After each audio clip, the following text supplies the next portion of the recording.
Gotta give it up to my man, friend of the show, Justin Lepard. How you doing, my friend? I'm doing well, man. Thanks for having me. And thanks for letting me play a little bit at the start. I just almost started crying. Holy shit.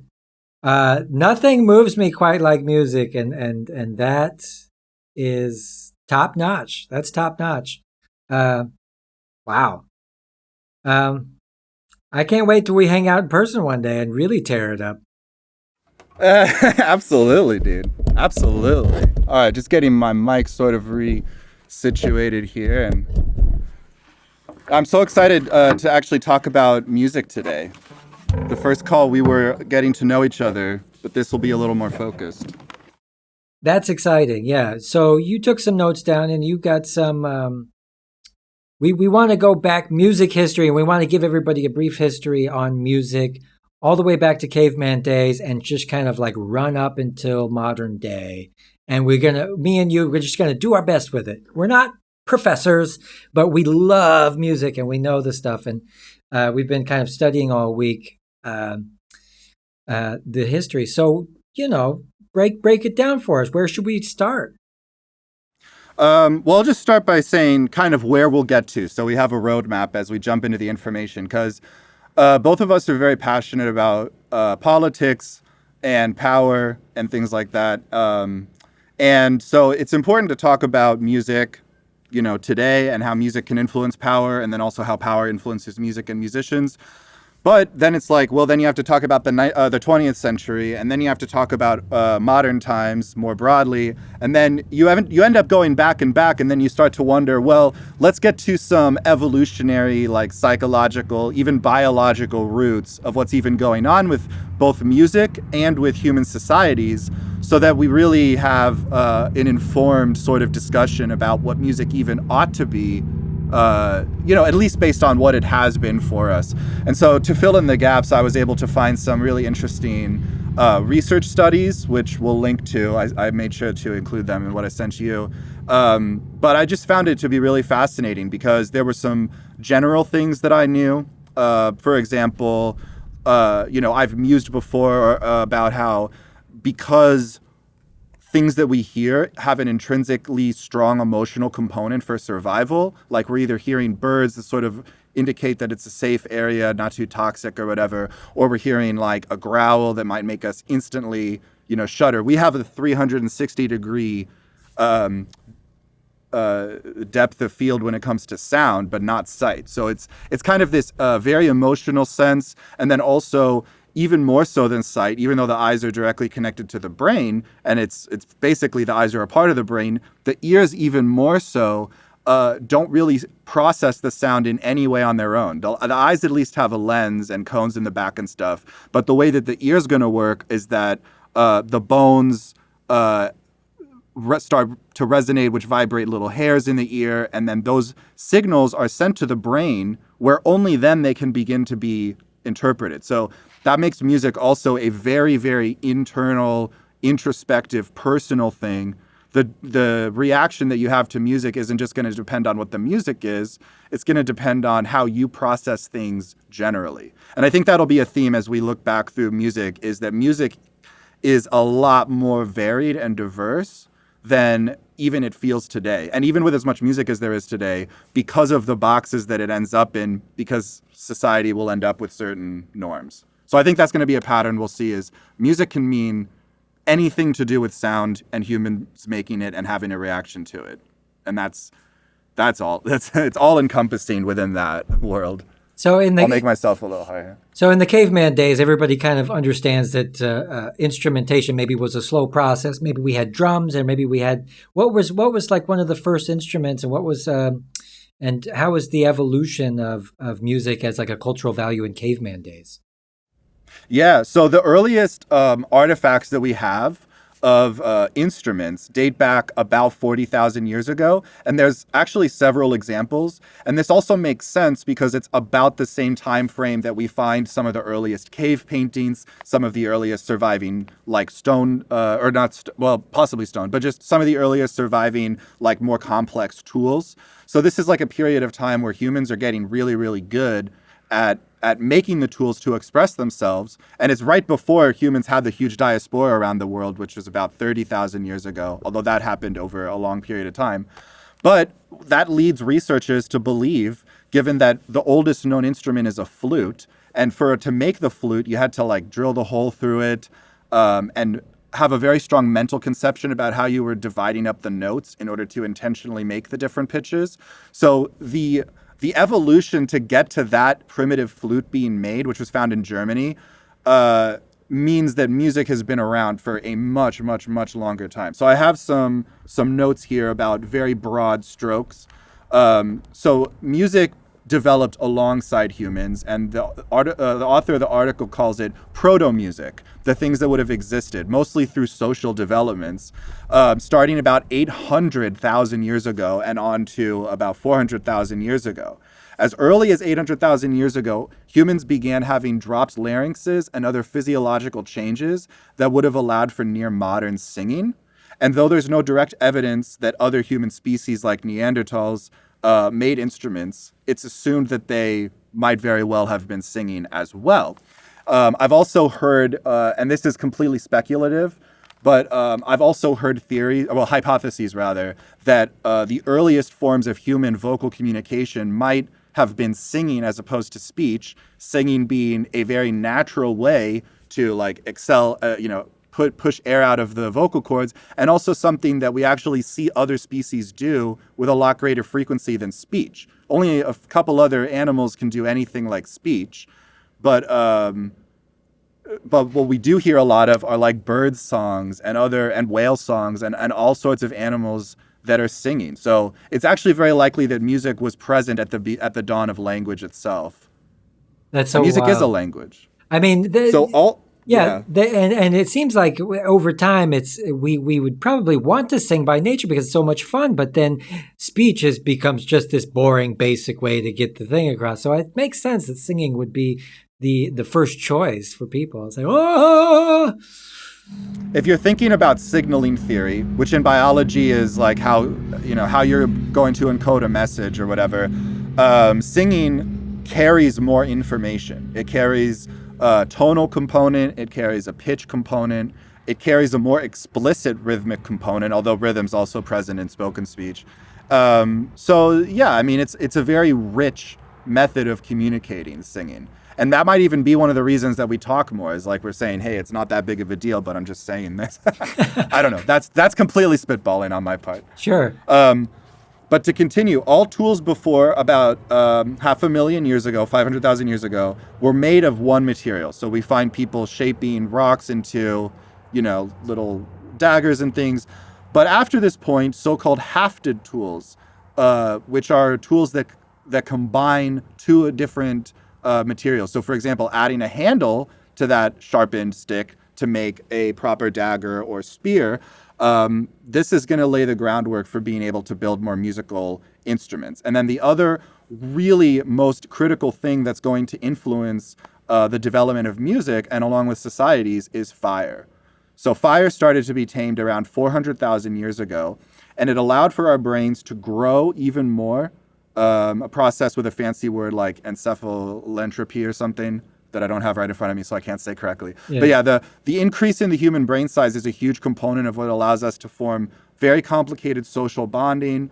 You might have heard that humans can keep track of the relationship between like up to 150 different people in a group. So that's kind of the max human social size.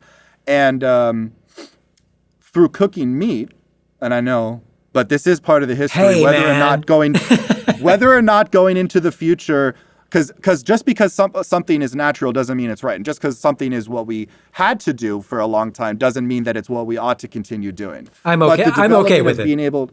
Yes. The development of being able to cook meat allowed us to become more efficient, but keeping a large fire going would require, and I'm not actually shocked to read this if you've ever actually tried to have a campfire and keep it going, would require 50 to 100 kilograms of wood every day. Which for people who only speak freedom units, that's like 110 to 220 pounds. Yeah, so a lot of wood. So this would require a communal, coordinated effort to acquire the wood, and also a close community of people sitting around at night around the hearth in order to stay warm. And this would have intrinsically led to communal practices, which would have included singing and dance. And for all this time in the Paleolithic era before agriculture, music is a communal activity. People are singing, people are hitting on their bodies or hitting rocks together to form rhythm, and everybody's doing it. And if you go, I got to spend some time in French Polynesia with my, when I was like 12. It wasn't quite for vacation. We were doing something with the religious people there. Don't want to get into religion, but I was there, and it was amazing how we would be able to sing for like what felt like hours, what probably was genuinely more than an hour, just singing like one song, and everybody's singing. And maybe one person knows guitar and they can contribute that component, but it is not this distinction between the performer and audience that we're going to come to find after the Neolithic revolutions. Yeah. And the drum circles in San Francisco with all the homeless hippies and stuff, as crazy as they get and as wild as they are, there is something droning and hypnotic and beautiful about everybody's invited to do whatever they want. I've always really felt that in my bones, like there's something right about this. Yeah, the interesting thing about the relationship between rhythm and the human body is that we have plenty of ways of keeping track of time. And some of them are actually very, very precise. For example, our circadian rhythm, and like how the temperature of our body changes, like plus a degree in the late afternoon, minus a degree in the late night or mid or early morning. That's why you always wake up cold, but in the afternoon you're perfectly warm. This is actually, sorry.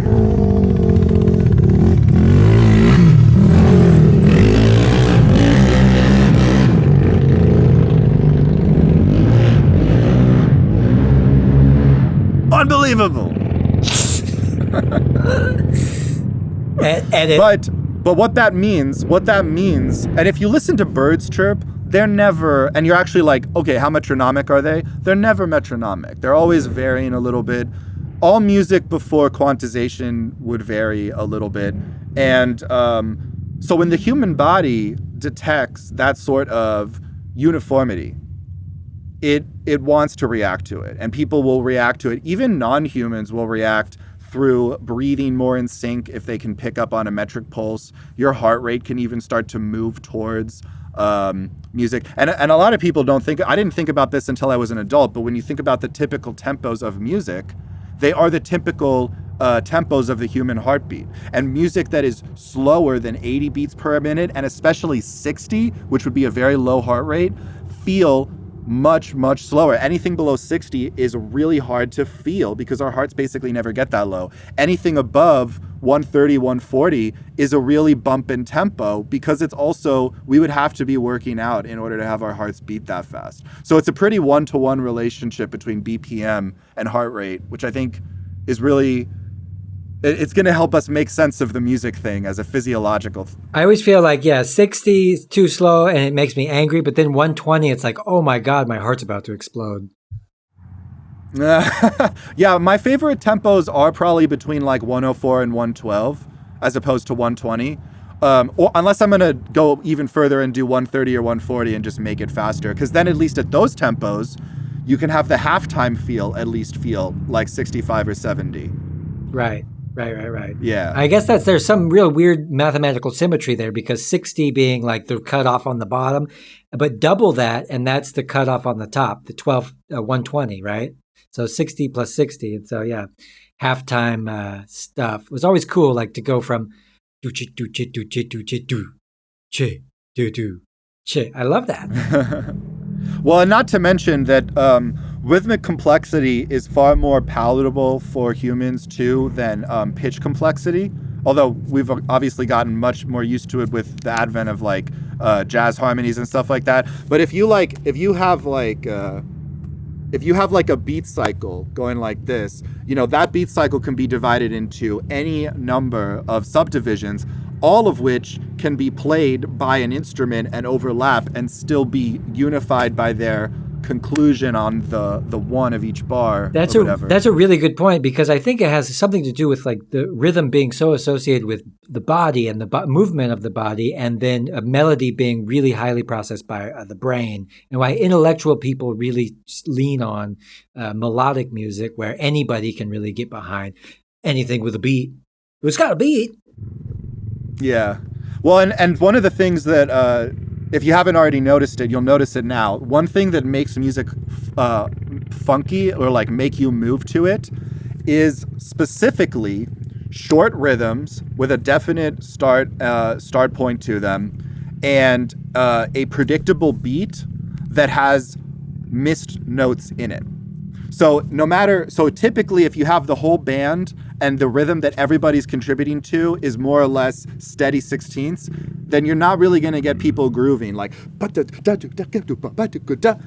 there's nothing to fill in. The movements are the body filling in the gap. That's why a funk rhythm is going to be like dum dum da da dum dum ba da dum dum, and you want to move on dum dum. Ooh, that's where you move. You move in the emptiness because your brain wants to make sense of the whole thing, but it's intentionally missing some parts. Yeah, that for everybody out there that plays bass, plays funk bass, you know that this is the whole secret behind funk bass, is not playing over every note or the head of every bar, but actually just putting so much space in between where this anticipation, like, when is it going to come back?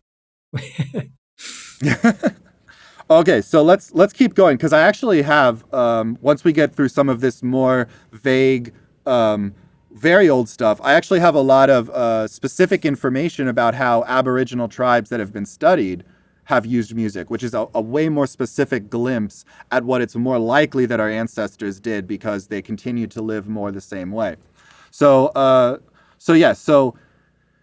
I wrote, so though musical instruments aren't found until later, just as cave art isn't, music as a singing movement social practice that is both responsive to the pressures of an increasing society size and also important for overcoming some of the issues of larger population cooperation, for example, avoiding freeloading and making sure that tasks are divided up, music would have been a significant part of this development, even though it wouldn't leave direct archaeological traces, apart from the evidence we have of human society overall.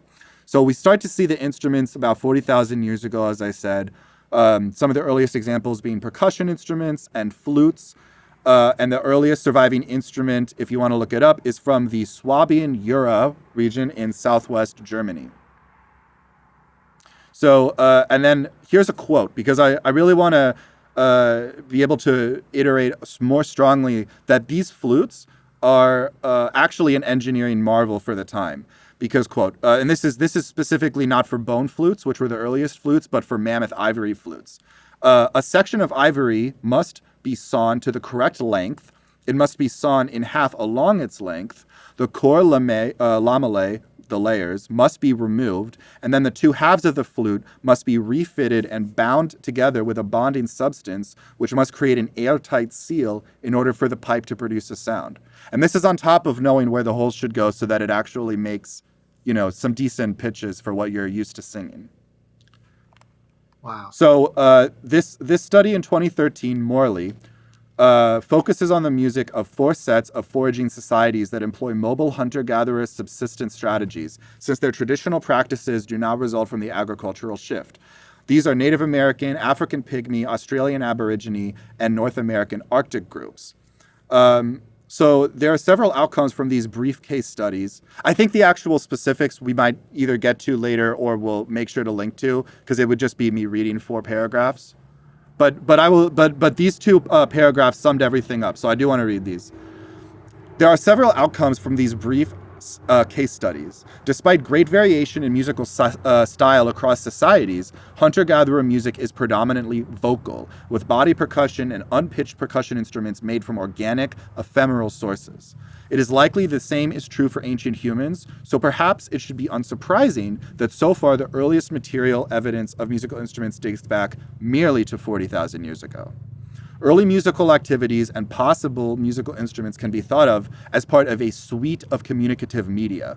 Complex musical instruments demonstrable of high cost, the high cost of making them and refining them, that is, enter the archaeological record around the time of more complex ornaments, cave art and figurines, and grave goods. But these almost certainly reveal a much older prehistory of music, perhaps lost to the record. As discussed above, the types of materials used for musical instruments by ethnographically known foragers strengthens the idea that humans were musically active, presumably by vocalizing and using their bodies, perhaps making and using low-cost instruments, i.e. from easily acquired and easily workable materials, quite likely materials that would not survive until today, in cooperative context for a long time, and very likely for expression of affect. That is, if we link this scenario back to the social brain hypothesis and the proto-music scenario described in the late Acheulean phase, which we already talked about. Extending this author's application of signaling theory for ornaments to known musical artifacts, then I, as in the author of this quote, suggests the innovation of mammoth ivory flutes also reflects an incrementally growing and internal differentiated social group with increased division of labor and specialization and increasing complex social affiliations and networks. So it seems that what I do, for example, reading that, is already pretty far removed in a lot of ways from these origins. And that is, again, it doesn't mean that it's bad, because just because that was all they had available back then or whatever, it doesn't mean that we can't use musical instruments today. But it only came about because of changes in social development that were starting to create some of the hierarchies that we don't like. And even from the beginning, people who knew how to play these instruments or who made them themselves had a very high social status as musicians. Not pay-wise, but in terms of appreciation, continue to have, if they can play very well. Before the age of money, even, we're talking about the first pop star was running around with a gigantic mammoth ivory bone flute, and and they were beloved by everybody because anybody can gather wood and anybody can go, herd a beast off a cliff and drag him back and cook him and eat him, but take somebody special to know how to carve the bone out, where does the holes go, and everything like that. And is it true that they also with the bone flutes, but you also had reed instruments, right? Yeah, depending on if those were available, they would have just noticed, hey, these reeds already make a sound when the wind blows over. So yeah, that was a very natural, probably low energy or whatever. What was the term they used? A low-cost musical instrument to make that wouldn't have survived. So the research I did today was I saw a guy who basically remade a primitive proto clarinet out of some kind of deer bone or something like this. But it was easier to carve out because they're hollow because of the marrow and everything. And then you would take a birch bark from a tree, which is very slender and very thin, and then take sinew from a bone, which is like a rope, and then tie it around. And the sound, everybody out there, go check out the sound of these instruments. They're incredible.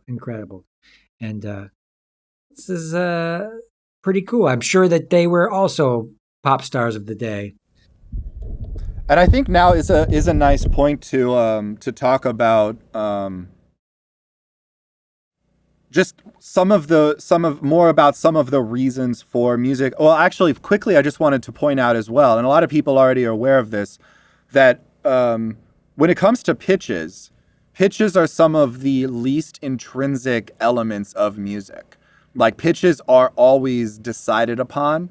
They are always there is absolutely no way to couch a particular pitch in anything in the physical world. Because even though you have people, anytime you go to these meditation pages and it's like, oh, it's tuned to 432, and people will do math with 432 and show how 432 can do all these different mathematical things compared to 441 or 440.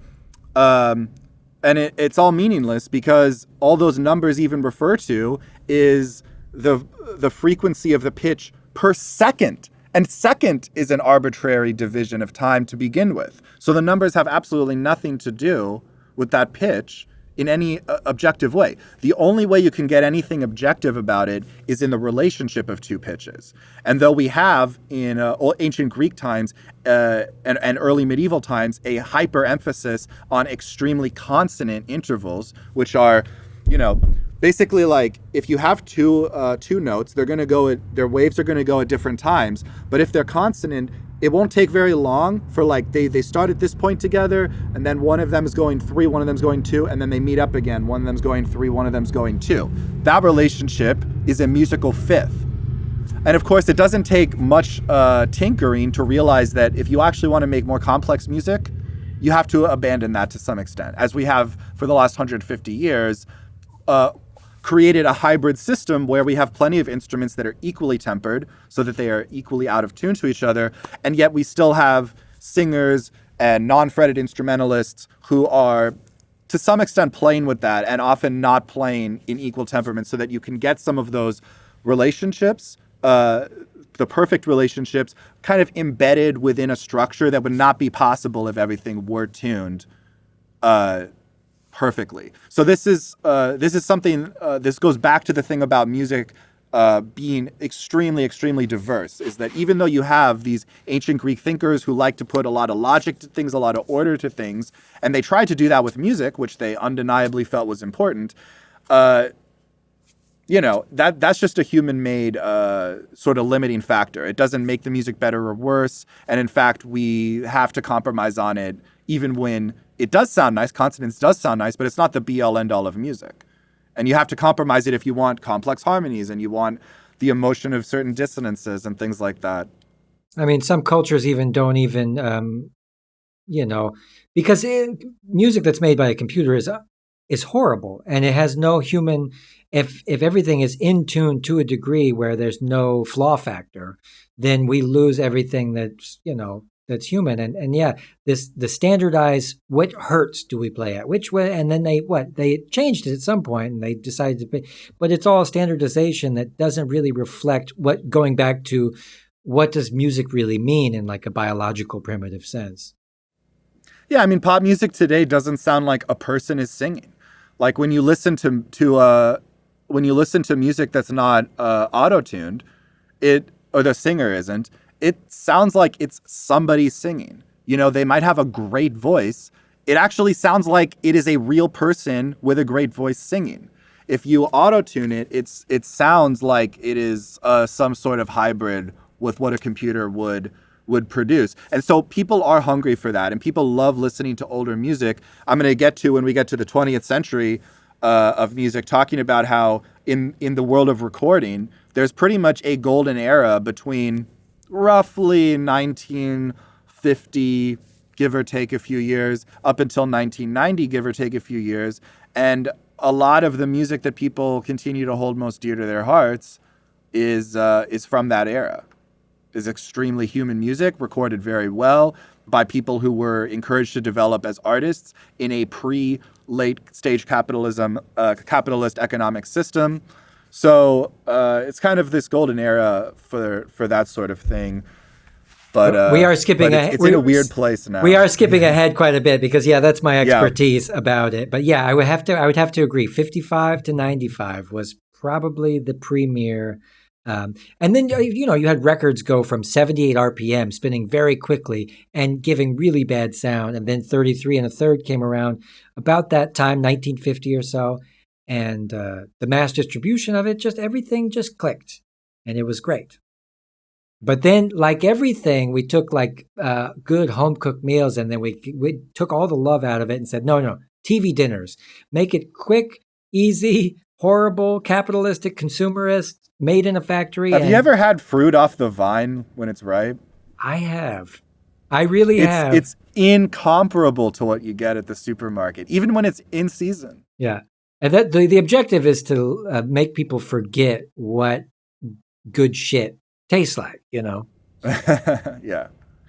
So let's go back to finishing laying the groundwork. I have a few more points that I would like to make. One of which I already made, which is that singing might have been some of the earliest communication.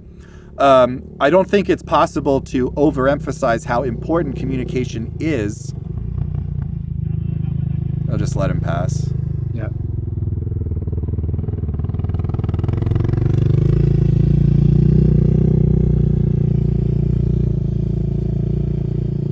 I don't think it's possible to overemphasize how important communication is for people. I mean, our ancestors, even before what we're talking about here, had to leave the safety of trees in search of more resources, and then we had bipedalism to see over grasses. We were not able to survive without cooperation, both to find resources and to fend off attackers. We are weak. We are way weaker than our modern day monkey counterparts, who have way stronger muscles. We don't even have I mean, me being the exception, we don't really have the protection of hair on our bodies that, but not even me, not to the degree that like my cat does. Right. Yeah. So people, even without speech, will intuitively use sign language, even without being taught it. And sign language, people may not always realize this, was basically the de facto international language among the American Indian nations for millennia. So you speak your own tribal language. Maybe there's some overlap. Maybe it's more like a dialect if you're within like the Lakota nation, for example. But if you're traveling and the language doesn't quite overlap, people would just say like, we're like trying to go here. They would make it work through communication. So it is very natural then that what music should represent to us is also biological signaling and the desire for communication. And what we can communicate through music is often difficult to translate properly into words, and is able to cause those like phantasmagoras, the illusions that we create inside of our own heads. Yes. So from a psychological perspective, yes, music, like I had said, is even more in our brains than other senses. And humans are extremely sensitive to small fluctuations in pitch and time. I saw this in an Adam Neely video, but basically like, I had noticed, of course, that I can hear the difference if something is a couple cents off. Most people, if you hear it back to back, you will hear that little bit of difference. But if you take that relative difference and apply it to shades of color, you might not even be able to see, even side by side, the difference in the color. But you are able to perceive the slight difference in the pitch. So this makes music something that, again, is just very rich in information for us. Yes. Isn't that fascinating? I love that. That is so fucking fascinating, dude. Wow. That makes it more visceral than anything. Because we think sight is very visceral. Like we see something, it's like, gee whiz. But a raw, like, not like, when it comes out of a computer speaker, it all gets amalgamated into one kind of animal. Where you, no matter what, like I know when I hear something coming out of a PA speaker or a computer speaker, but raw noise, whatever it is, jackhammer, fucking cello, or whatever, like somebody screaming, I feel very in tune with the small variations in that. And it is a shame that you have something like a synthesizer, which you can program it to have different noises or something like this, but the computerization of it makes, like I said, again, no flaw factor and no small, slight variations, which is the thing that we can pick up on. So why not incorporate tons of so-called flaws into a frequency or a sound? I will say in defense of synthesizers that beyond the basics of it, there's plenty of amazing organic things that you can actually have happen. So if in complex synthesizer programming, you can use what's called an LFO, which is like a shape, and you can make that shape whatever you want, and you can have that shape control whatever other parameter you want. So you can make things that are extremely generative and extremely interesting, that often include white noise in them, which is going to be, a little bit of static is actually part of what makes those older recordings recorded through hardware gear sound better, but you can still do that digitally. So I think that what we're seeing is that while initially some of these tools of like quantization or pitch correction or whatever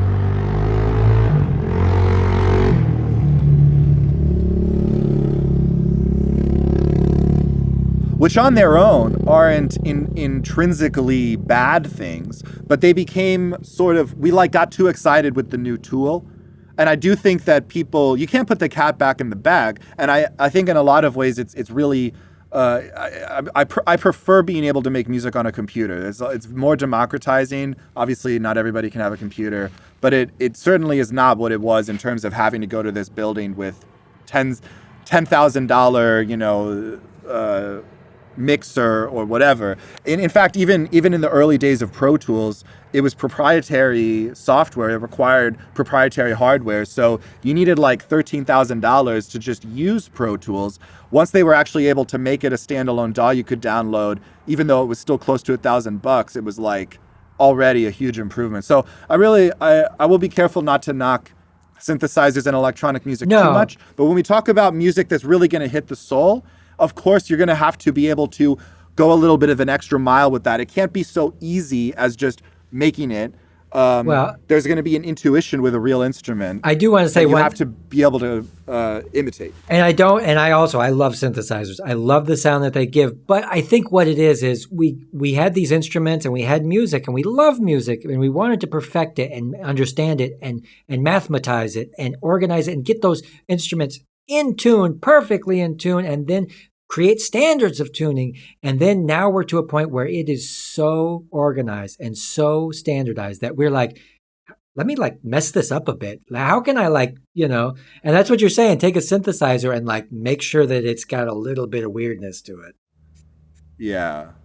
Yeah, totally. And I mean, I'll try to play as perfectly as possible generally, but if I record like a few takes of something, it's not always the cleanest take that's the most engaging.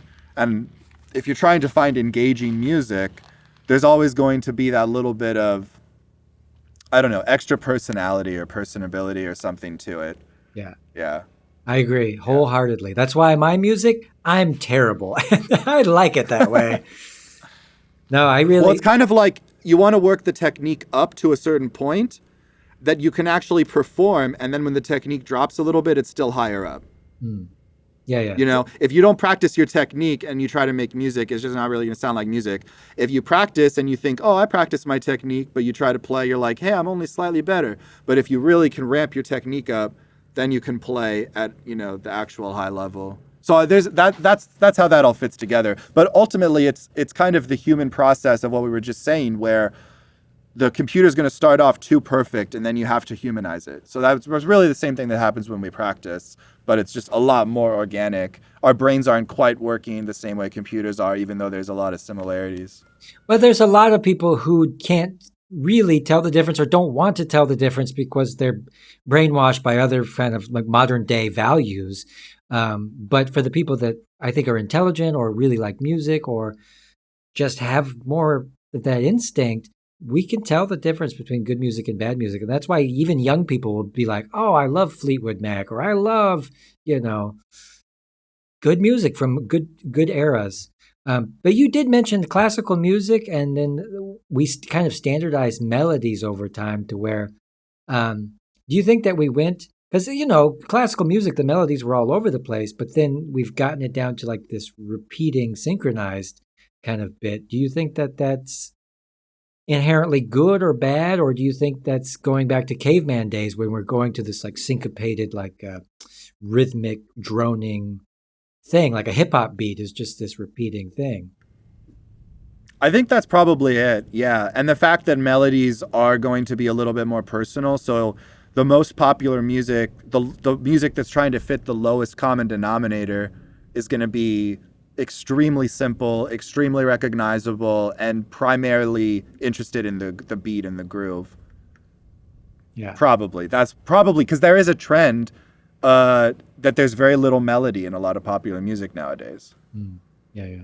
And if you teach or learn about music from a classical perspective, they're going to tell you all sorts of this stuff about how a melody is going to tend to be like in a scale. You're not going to have a lot of leaps, that's not like a typical melody thing. A lot of the greatest melodies that are part of the classical canon are going to follow this rule. So like think Beethoven movement, Beethoven Symphony 7 movement 2, this one they used in the King's Speech, dun dun dun dun dun da da da da da da da. It's extremely simple. The melody, what the melody even is. When a lot of people are first teaching music appreciation to people, they'll describe it as probably the thing that your brain pays attention to first. Like that's a way of teaching people to recognize what the melody is. The melody, and that's why I think even when in beat-driven music, there will still be some sort of melody that pokes out. There's always going to be that sort of pitched thing that you hear as the main thing. Even if you have a beat going, and it feels kind of crazy, your brain's probably going to still try to pick out. Yeah, and this is what you're going to walk away whistling. Yeah, to the degree that you can. And I love like crazy jazz solos and playing things really fast. One of the things that I started to realize this year, I've really been working on making music more speech. And I committed this year to being just like an improv popular music cellist and no longer classical. And one of the things I started to realize as I've been working in this direction is how when you have a really great musician playing, and it seems like they're playing things that are very, very complicated, really what they're doing is a complicated version of something that's simple. So, I was watching like Michel Petrucciani, this amazing jazz pianist who died too young, play, and he's like, you can basically tell yourself in words what he's doing phrase to phrase. He's got this intro flourish, and then he's kind of playing this pre-melody thing with huge chords, and then he's doing a stride thing with this melody as we go into it.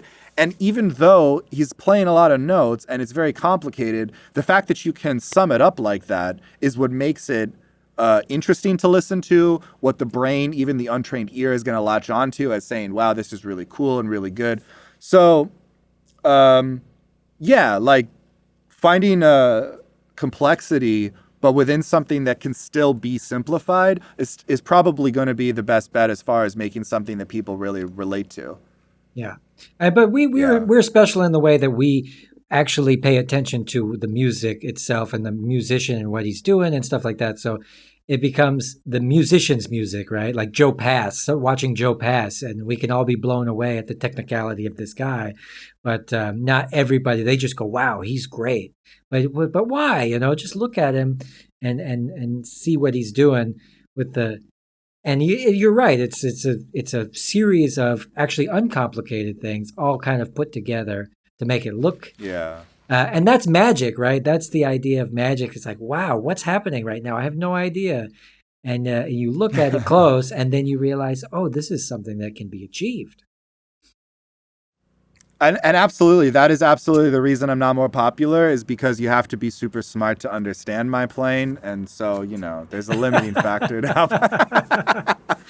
Oh, the dullers. I'm just kidding, of course. Yeah. I'm just kidding, of you course. You just alienated everybody out there who might be listening. Well, who are we kidding? Nobody's listening. No.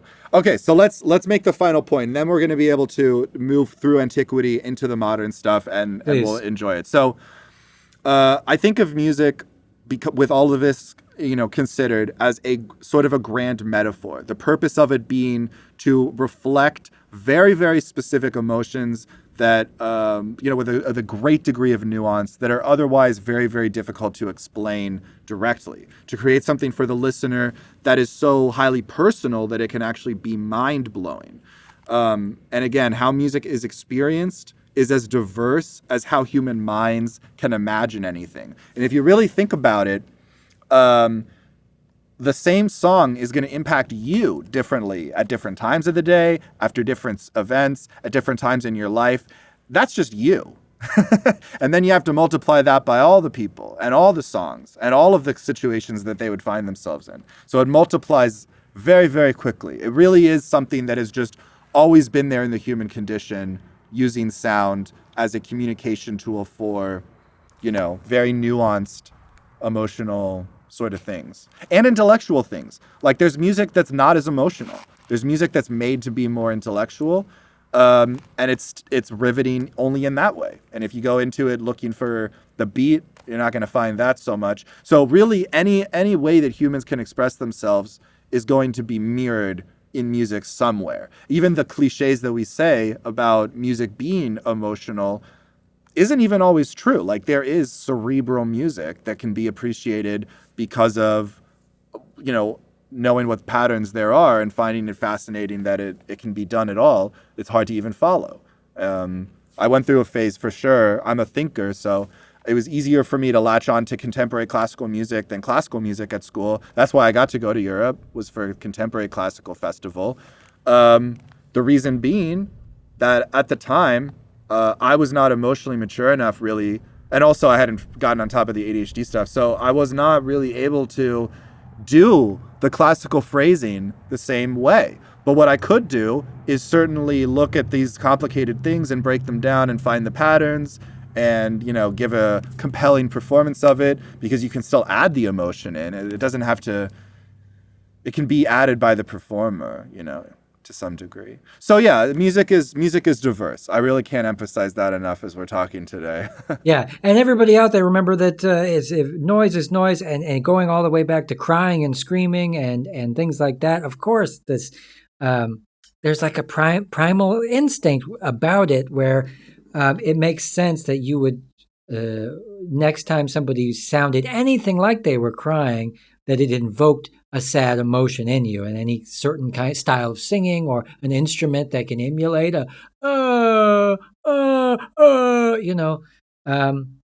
that's incredible. Yeah, like all the blues bends. Yeah. Right. And that was cool when we got out of classical music and got to blues and jazz, and we could bend notes and sound drunk on a guitar, and you're like, oh man, this guy's going through something. Well, we're going to get very soon to why classical music is the way that it is. I actually only have one paragraph to say about music of antiquity, which is primarily that, political use. Yes. So we actually already talked about antiquity and how Egypt, Greece, Rome, India, they're like all around the world, music holds a very significant place. As early philosophers, post-Neolithic revolution are thinking about human society, in all parts of the world, people are basically thinking highly of music and thinking that music ought to have a certain place. It's not always clear in these more hierarchical systems the place that music has, but the fact that music can be both ritual and entertainment, I think, speaks volumes about the fact that we want it in a lot of places. Yeah. And so when you know say, what I mean? Yeah, of course. And when you say music of antiquity, is that before the classical age? That's basic. Well, if you're thinking the classical era of music, yes, it's way before that. But okay. If you're talking about like the Greek classics, then yes, it is that. Oh no! I was thinking more like the Beethovens and the stuff like this. So way before that. And so in that day, what the instrumentation and the kind of music that was going on was what, polyphonic? It was a harp and a flute, or what was going on in those in the what the ancient Greeks or the ancient Romans? Do you have any idea what kind of music was happening? There are actually some people who've tried to do historically informed recreations of what music might have sounded like based on some notations of the music and also some understanding of what the language might have sounded like, and recreating some of the instruments like harp and flute, you're right, that they had. It's quite bizarre. It's kind of like a demented, just in terms of being not like what you're used to hearing, version of Persian music, which is also a very similar part of the world. Yeah. Funny. But we'll never know for sure what was happening because we didn't have that recording. We'll never know for sure what Latin sounded like, or ancient Greek either. Right. Just to hear it spoken. Right. Right. That's some interesting stuff. Yeah. Yeah. All right. I'm going to Yes. So let me catch us up, and then anything you want to ask about the classical tradition. I'm not the be-all end-all of knowledge about it, but as a cellist, it's been inescapable that I'm more intimately familiar with it than most will become who don't study it. And that'll lead us into what we're both itching to get to, the 20th century. So in contrast to the egalitarian roaming hunter-gatherer groups, The larger society and increasing complexity of instruments and music gave birth to a divide between performer and audience, whereas before they were much more intertwined. For a long time, in a lot of traditions, music is almost more craft than creation, more structure than muse. So if we think about Bach's time, the Baroque era, music is seen as this sort of architecture. It's almost more akin to architecture than to art. It's constructed, it's built, and it has order. And especially in the case of Bach, which is religious music, they want to find that. So the main change in this transition is that music became something that could be a specialized skill, not something that everybody learns as part of community raising.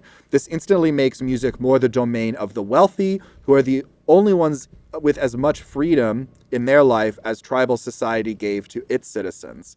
So that is always something you're going to find. I would say, too, that having moved to LA, this is personal experience and anecdotal, but I would say that moving to LA, I, as a rule, do not see counterexamples to you need privilege to be successful in music. Like, I had a musical family and an a well-educated parents and the money for lessons and a cello, and that sets me at a certain ability to like work hard to be a working musician.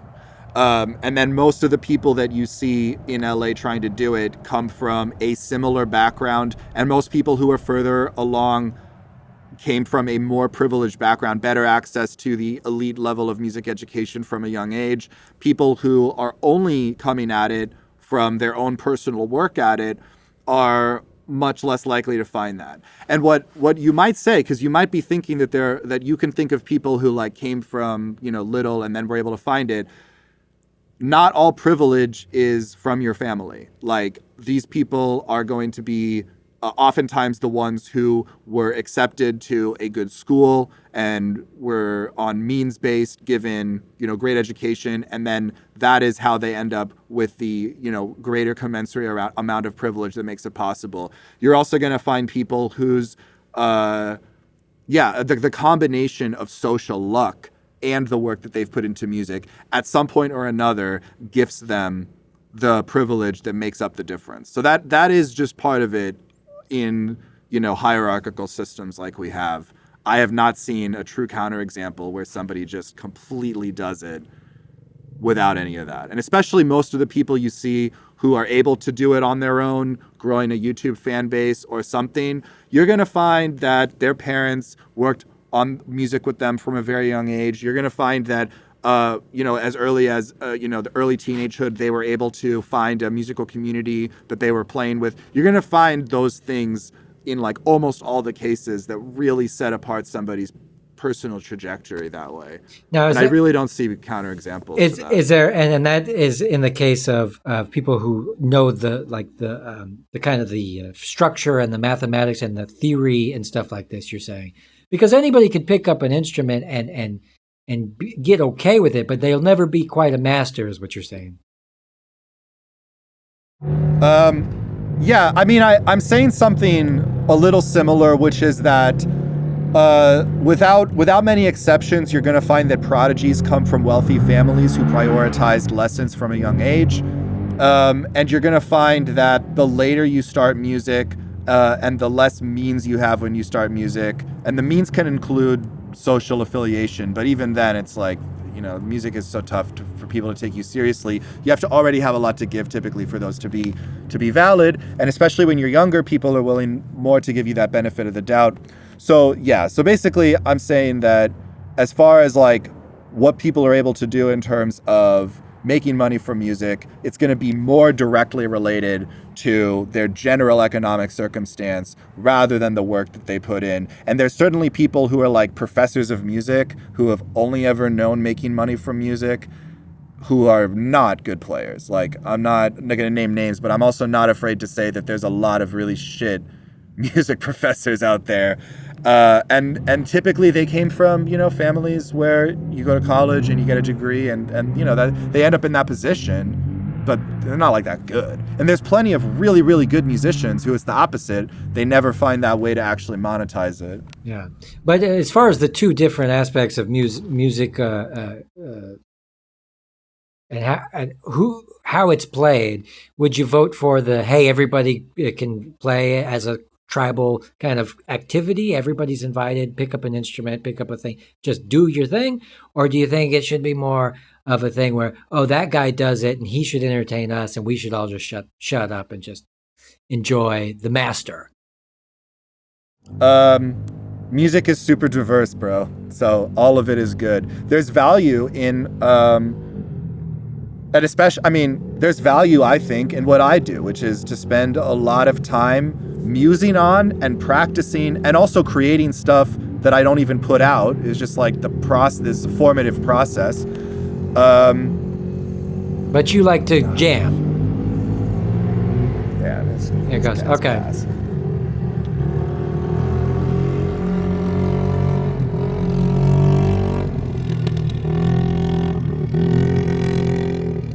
So I do think there's a lot of value in that. I mean, I am in some ways a bit of a musical researcher, you could say, or just somebody who's really putting that time in to really develop, what's possible with, like, in my case, improv cello and recording it. That's like the main thing. So there's certainly value in that. You're not going to have certain things without someone else having done it first. Sure. But I think that everybody should play music if they want to, and that everybody who has an emotional relationship with music to any degree, even if you feel like your perceptions of music are different from people around you, the music you like is different, it doesn't matter. That's super valid. And if you put work into it, anybody, like, it's a myth that, like, you need a certain magical something with music. Like, if you have the hardware and you have the software, so to speak, then you can play music. So I don't like how music is, or I don't like how in the modern, like, economic and hierarchical systems, music is shut out for people who want to work on it. I, at the same time, believe that you have to work on it a lot for it to be meaningful to other people, for it to be listenable, for you to have figured out some different things that you can do. Also, there's a paradox as you work on music, which is that the more you know about it, it changes what you appreciate. So then when you're making music for people who aren't musicians, you were saying a musician's a musician, when you're making music for people who aren't musicians, you have to then tailor it to what is actually going to work for them. So that is one of the things that can make you have to be way more musically informed than you realized initially to be able to make something that people appreciate. So both things are true. I just don't think it should be gatekept. No, but you do have to put work into it. Sometimes all that needs to be played is this one piano key just at the right time, and that doesn't take a lot of. But it can be all that's necessary for that. But at the same time, when we somebody who's like you, who's an absolute virtuoso and great at improvising, you hear the difference. Say, I play the one note, and when you play, I really see the difference in the two. But do you ever get blown away by improvisation with other people and go, whoa? Oh, of course. Yeah. Oh, yeah, bro. There's so many amazing, amazing players out there. Man, just get into some jazz. There's almost an infinity of amazing players.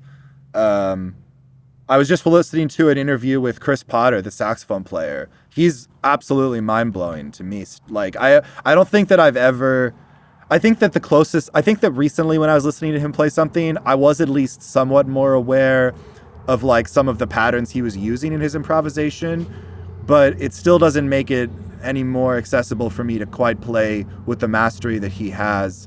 It's truly something else. And he's one of the most successful saxophone players playing today for that reason. But there's variations between the two instruments that the breathiness of the sax. Does it translate well to the cello? No, it's fine. It's fine.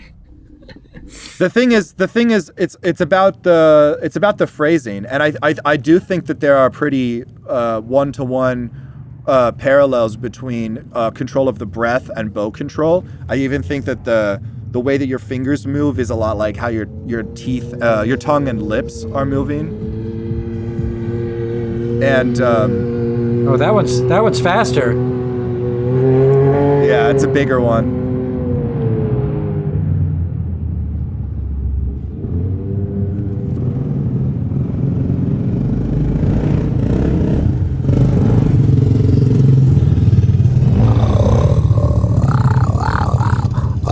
Yeah. So yeah, I've transcribed. That give me a chance to smoke some weed. Yeah, me too. I got the nice one these days. Break time. Yeah.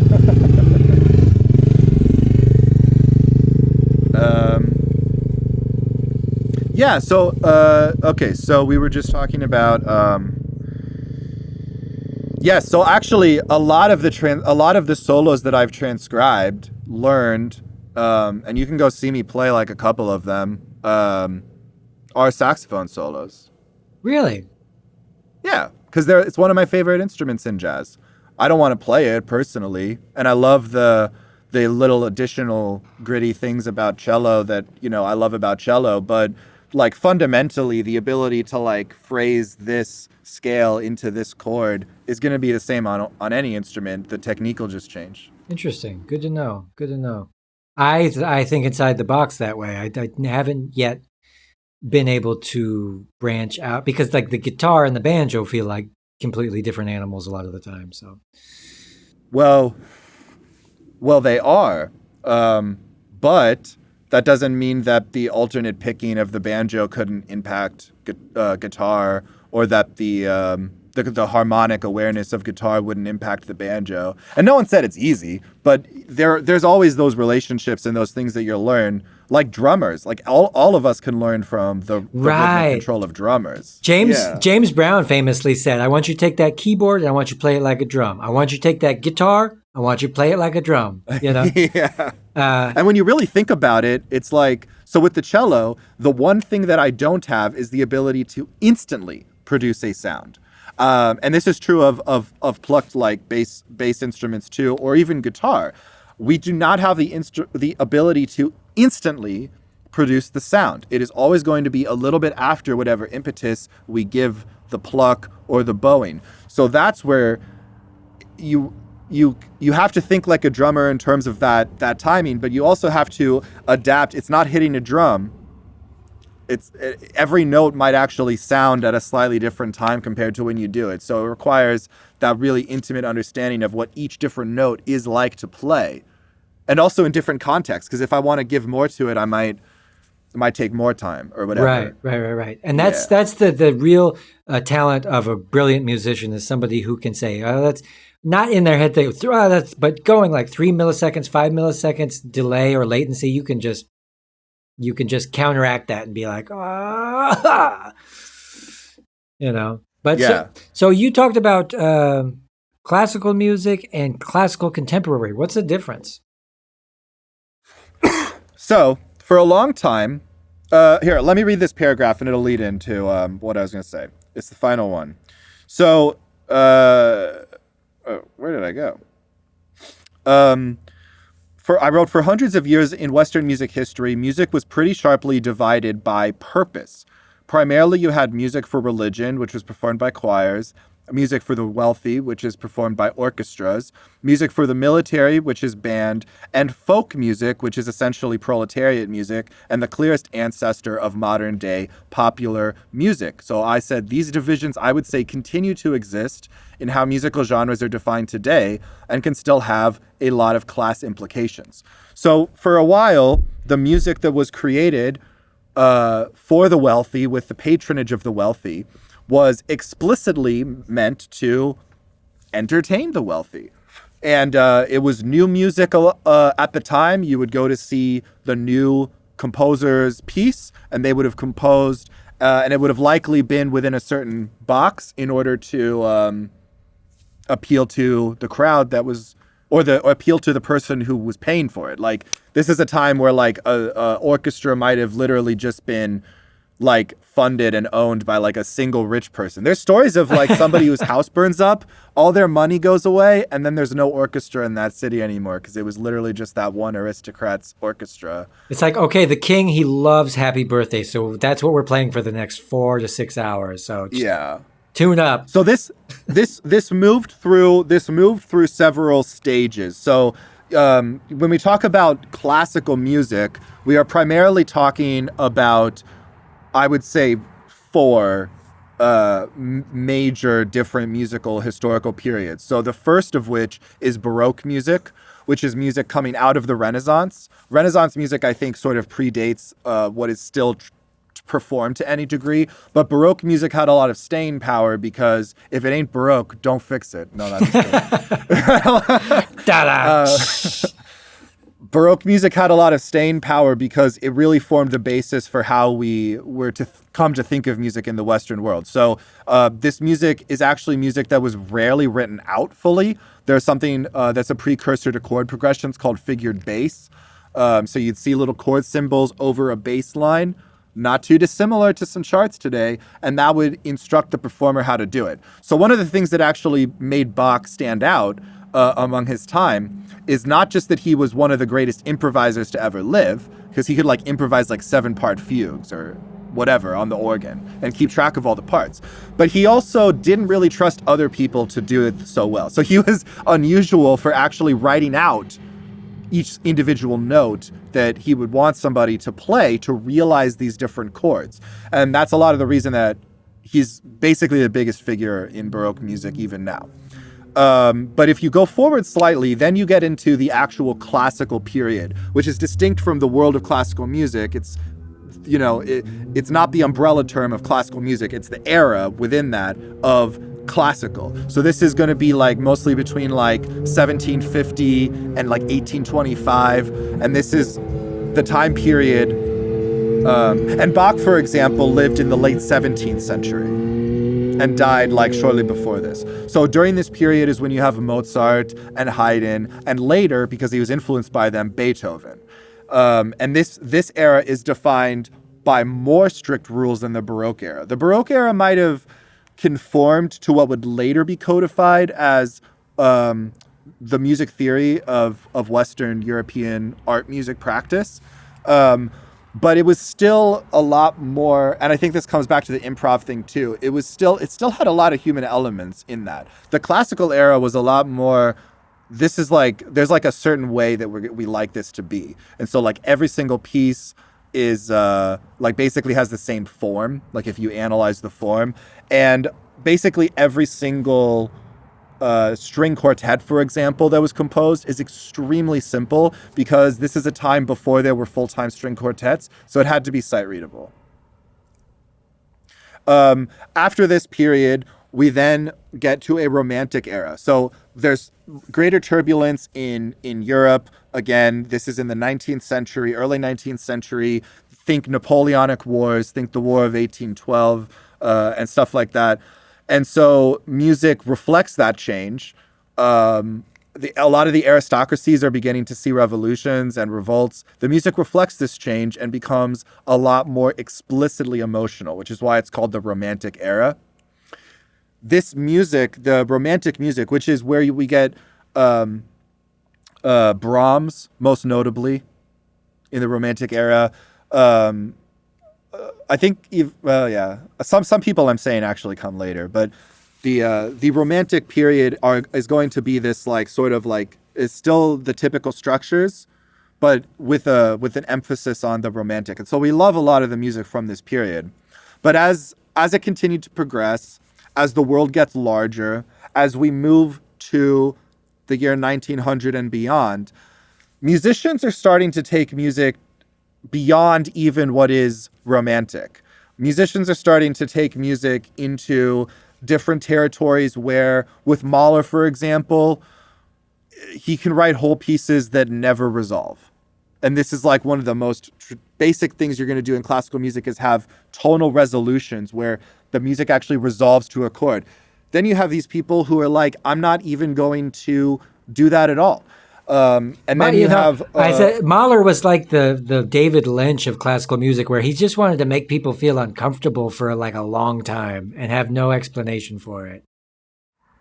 Yeah, that might be true to an extent. And we don't talk about Mahler too much. He was sort of he was used by the Nazis as an example of like High German whatever. And I guess it's debated to some extent how anti-Semitic he himself actually was, but his music certainly was misused in the horrors of World War II. So Hitler's favorite composer. Mahler.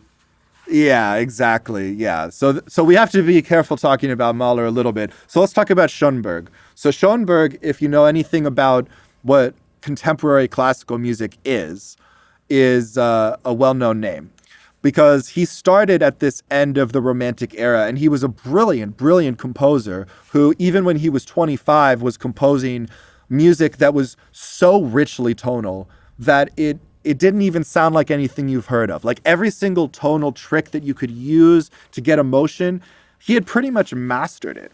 And he wanted to move even beyond that. So then what do we get? We get the first atonal music in Western music tradition, which he used a extremely organized system of serializing music.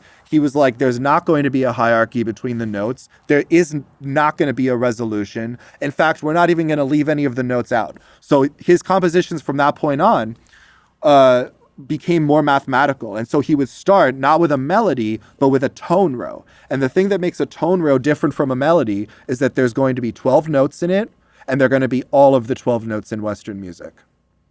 So they're only going to be used once. They're going to be used in jarring, non-melodic orders, and we're going to get to all of them.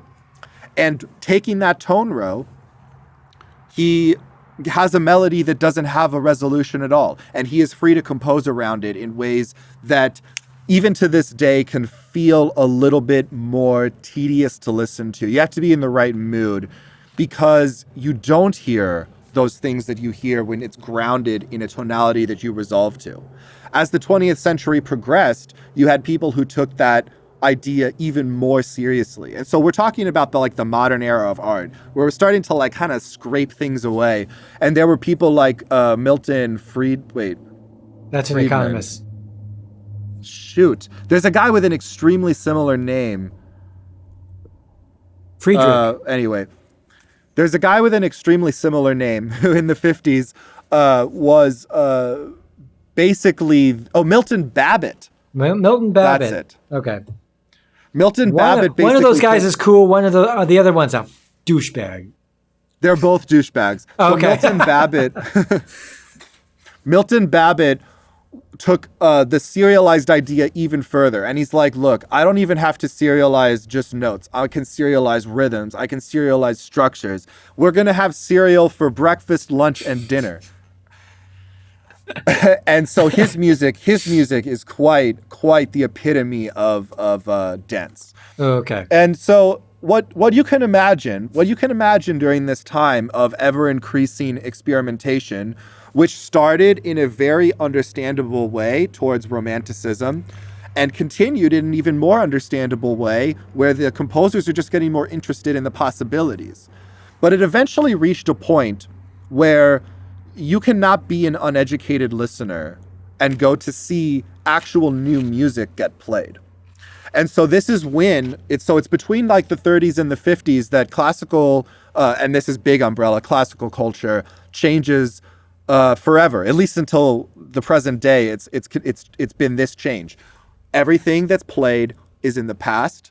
The older composers are deified to a degree that they were not to the same degree before. I mean, if you actually go listen to a lot of Beethoven's music, a lot of it will just sound like generic fucking classical music. Of course, he has some really fantastic melodies, but there are also melodies embedded in very, very standard classical structures, to a point where when I was in high school, I did not get the sense listening to Beethoven that he was this highly romantic, just emotions pouring out of the page composer that my teacher at school seemed to think he was. I was like, this is literally just classical music.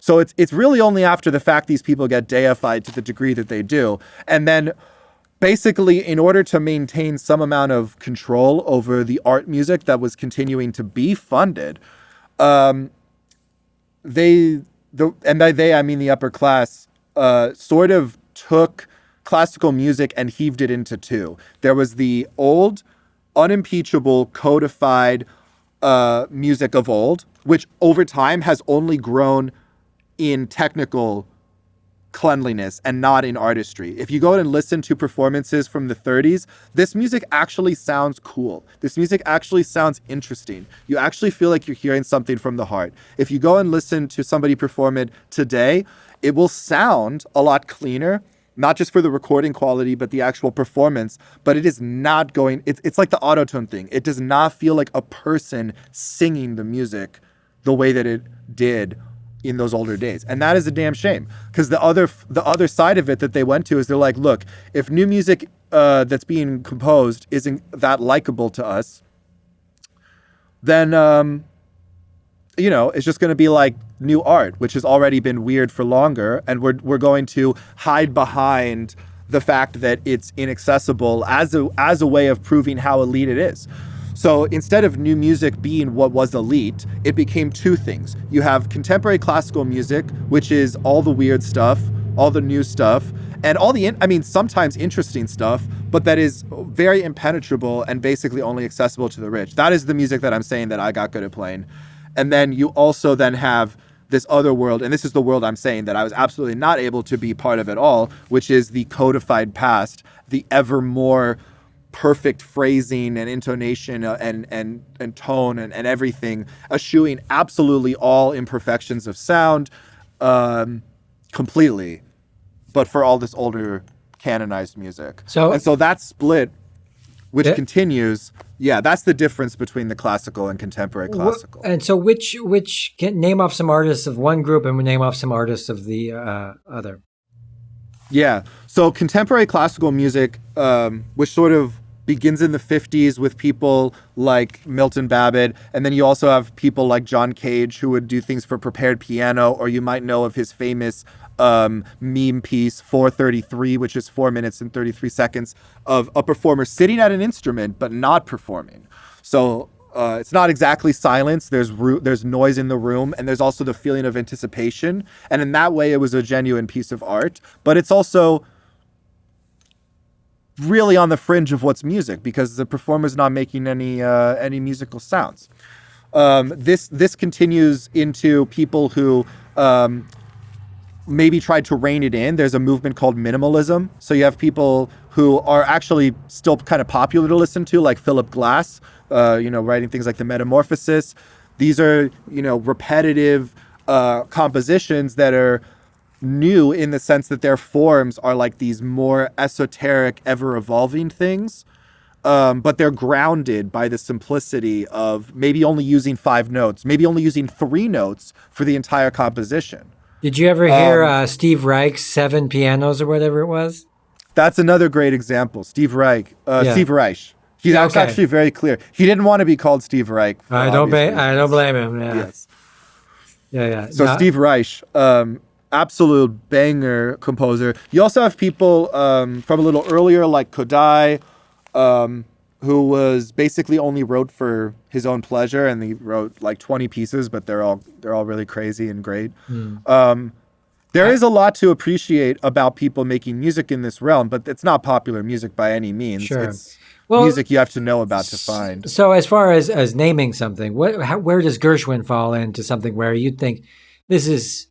He wrote show tunes for Broadway musicals, and it had a heavy jazz kind of background and beat to it, but also some kind of classical elements, no? Yeah, I think the classical element for Gershwin was mostly in the instrumentation he was using and the fact that he was actually arranging things. So he's not making big band music. He's a composer who's... And one thing you have to understand about the relationship between jazz and Broadway to begin with is that early jazz has its roots, of course, in many Black African slave traditions in terms of the rhythm, in terms of blues elements and things like that.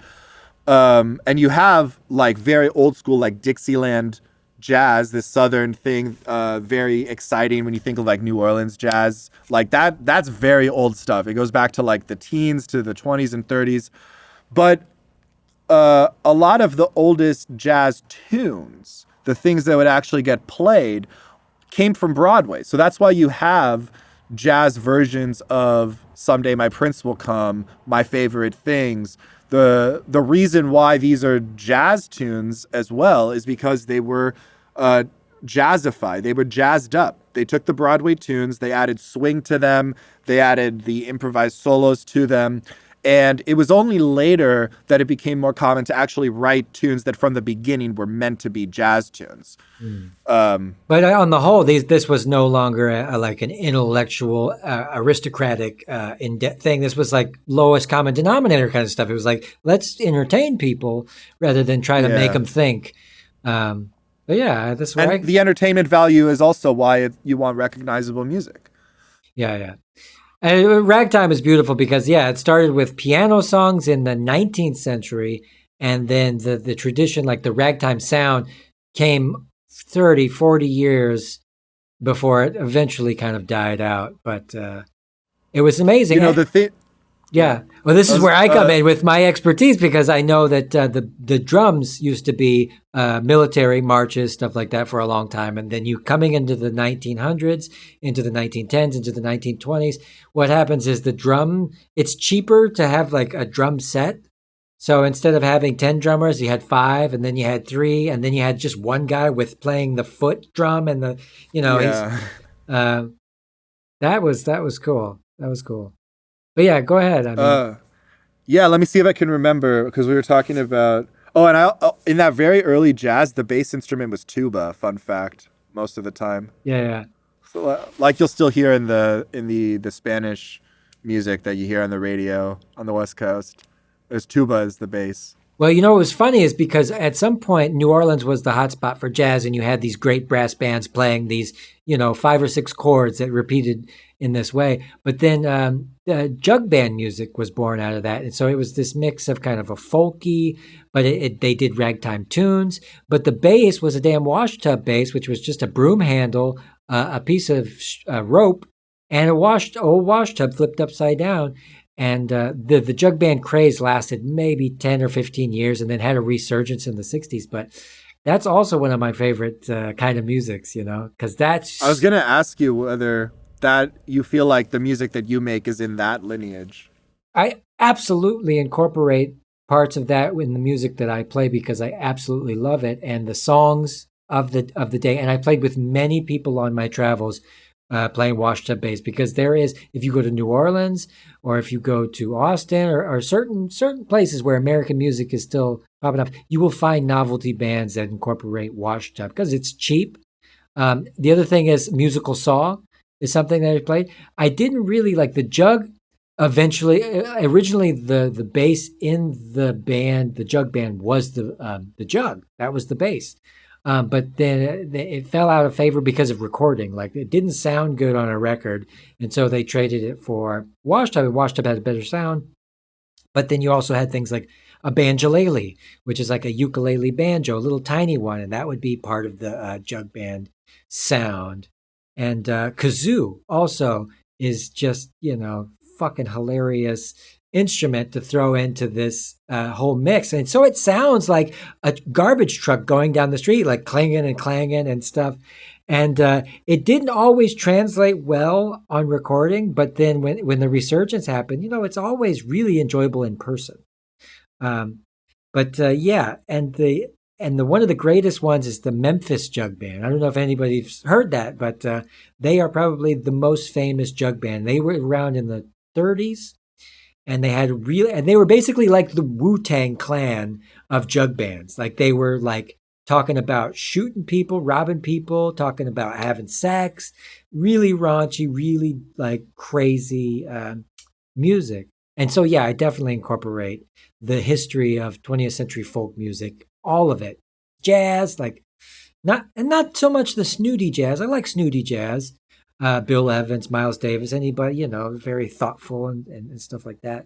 I love Miles Davis. Well, who if you want to talk doesn't? about a musician who can sing and who understands his instrument as a rhythm instrument, dude, that cat, Miles Davis is fucking cool. Well, he explored. He went birth through. of the cool. He like went through every room in the house of music and explored pretty much everything. He had his quiet period, and then he had his bop period, and then he had I got to be honest. He's not without his normal hegemonic masculine, toxic masculine elements. Yeah, let's just not. If you fully understand the history of the guy, but musically only, yeah. So let's tell a brief history because look, he one time in the 50s he was standing outside of a club where he was headlining, and a policeman came along and said, "Move along, boy," and beat him over the head.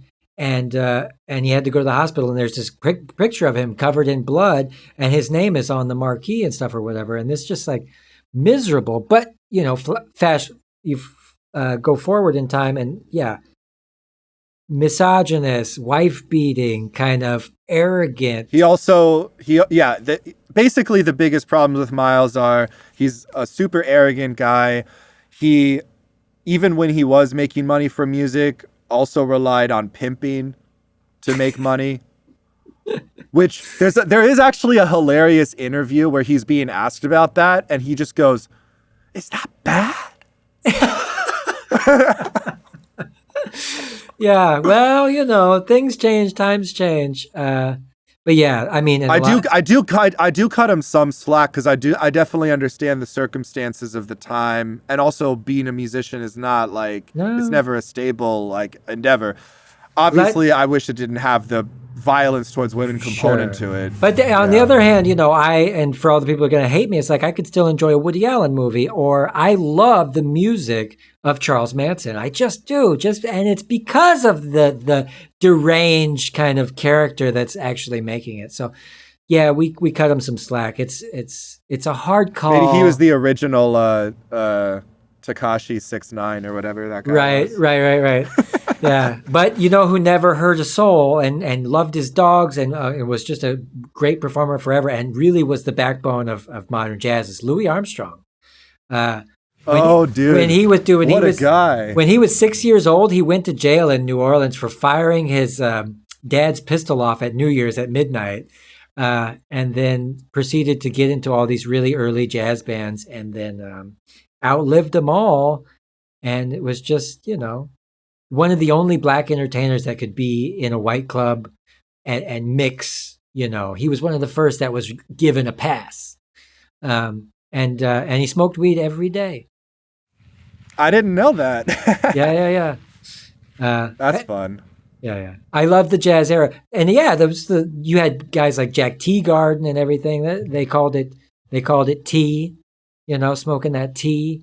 Fats Waller had a song called Viper, which is a slang word from the 20s or 30s saying if you smoke weed, you're called a viper. And he has several songs where he's talking about smoking weed and shit. And so, yeah, now we're getting into the part. We should say, I want to say two quick things about jazz. One is I just was a fun fact. This was going to say earlier that the most.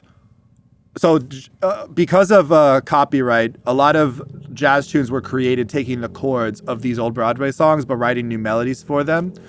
The old Broadway melody that has the most jazz songs with different melodies written over it, it has literally there's over 1,000 popular songs that have the exact same chord progression as the song I Got Rhythm.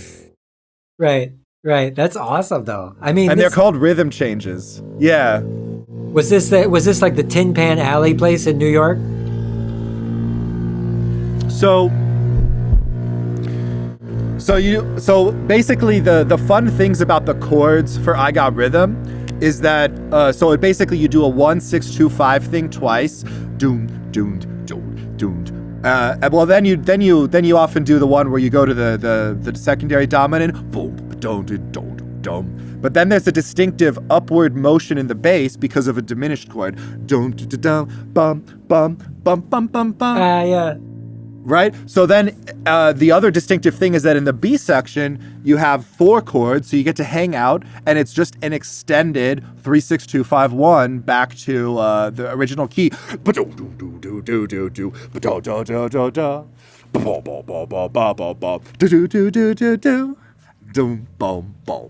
So people just love playing over these chords. They're super fun to improv over. The B section always goes to this great place, and people just kept writing melodies. So there's like Moose the Mooch.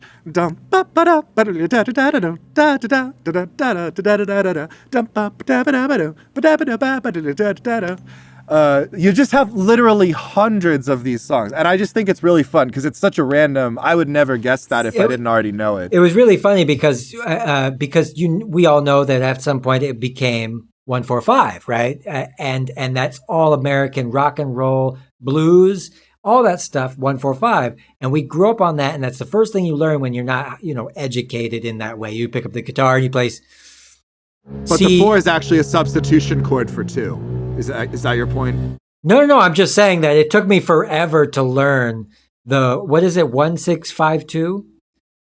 16251. Or say if you're in C, you go up to the E or the A, and then you go D, G, back to C.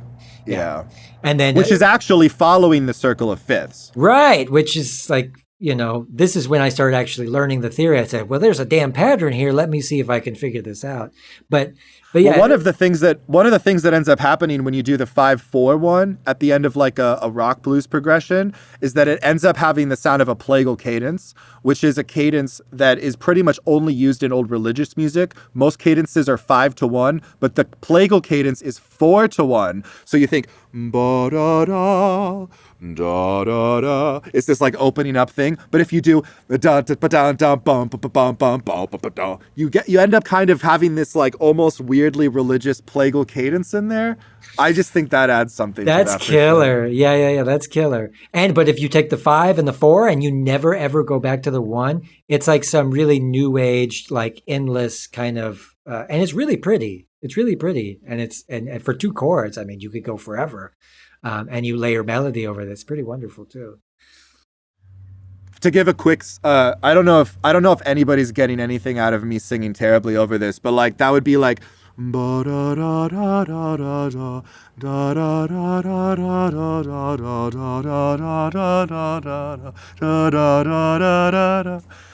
But yeah, those 2 chords are sooner interpreted as being the 4 and 5 chord of this note down here, ba. And the reason for that being that there's an F sharp. The reason for that being that the scale you would actually sing if you combined the notes of those 2 chords is Lydian, okay, which is the scale that's built off the 4th scale degree, which makes us think, oh, this must actually be the 4 and 5, even though.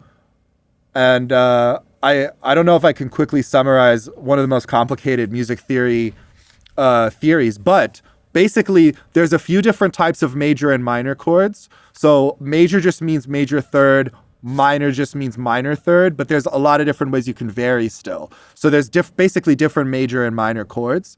So the one that we typically think of as the major scale may not actually be the most fundamental scale in music, according to this theory. So the major scale has these notes, ba da da da da da da da, and if you think about how each of those notes compares back to the original, and you imagine being able to give it a score of like how close it is to being to the original based on the circle of fifths, the presence of the 4th scale degree is actually very jarring by this definition, because going down a 4th might be the plagal cadence, but it's not the way we normally think of music. In fact, having something a 4th above, which is also the same as being a 5th below, is more likely to make us feel like we're actually going to this other place that we're not going to. Yeah. And so the theory is that it is the Lydian scale, the one with the raised 4th degree, which would be a tritone away, but at least equally far away,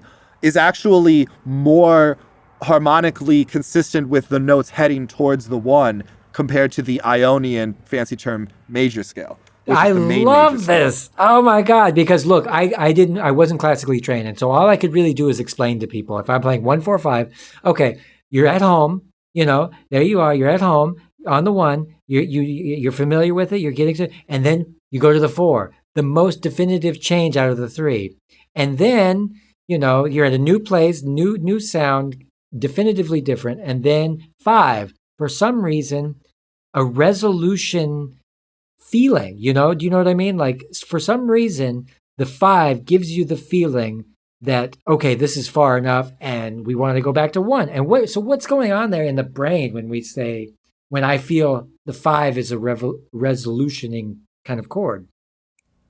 Well, there's a few things going on there. So the first thing that it makes me think of is that when we think about functional harmony, and by functional, I mean having a tendency to move towards some other chord as opposed to just existing in isolation, there's basically 3 main categories of chords that are the most basic ones in any key. So you have what's called the tonic. So that would be the actual resolution note. So let's keep in C, okay? So we're in C major. C would be the tonic chord. Before that, you have a number of chords that want to go there. And these are called dominant chords, the most significant of which is the 5 chord.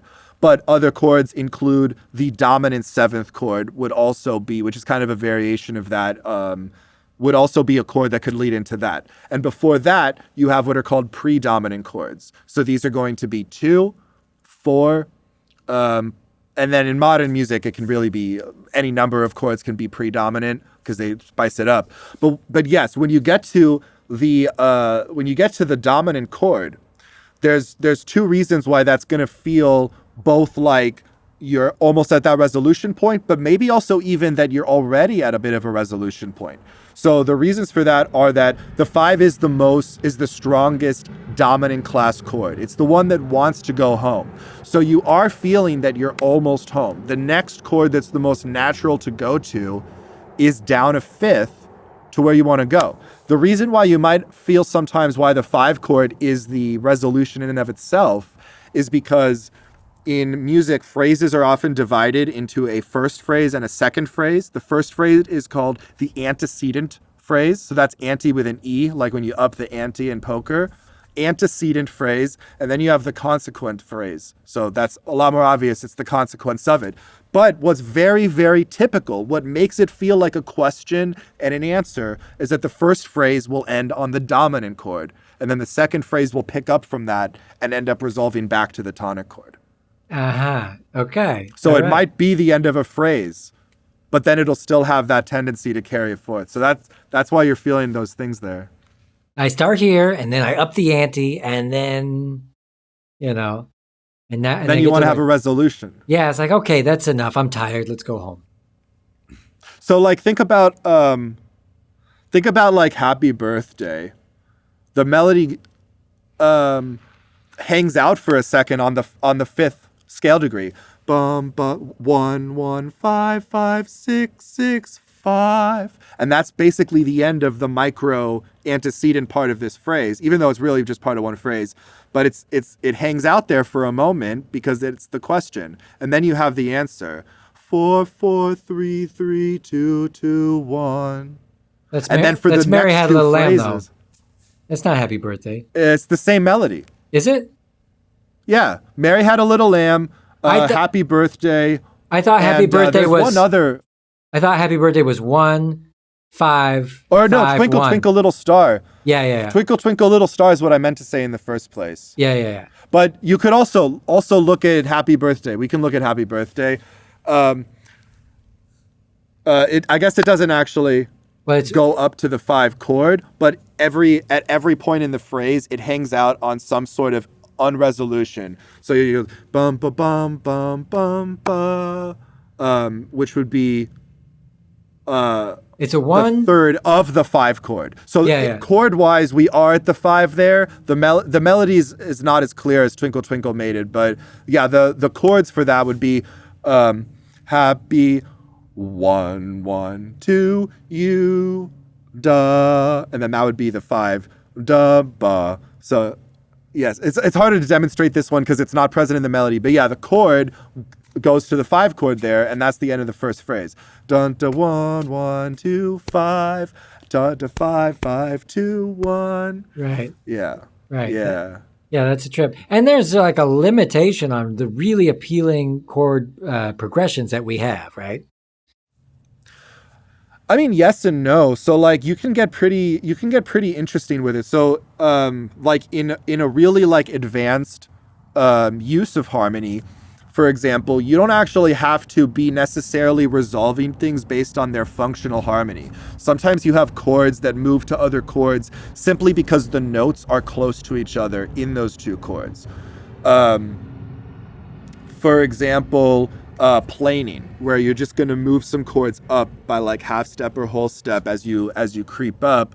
That's not really a functional relationship. That's like, and then basically you have endless alterations to different chords. For example, if you actually start adding more notes to the 5 chords, so it's not just the 1, the 3, and the 5 that are the basic chords of making up that, but if you add the 7th and the 9th and the 13th, you can start creating all sorts of variations on what those chords are, and that might make you resolve it differently. So I would say that there are probably a finite like number of chord combinations.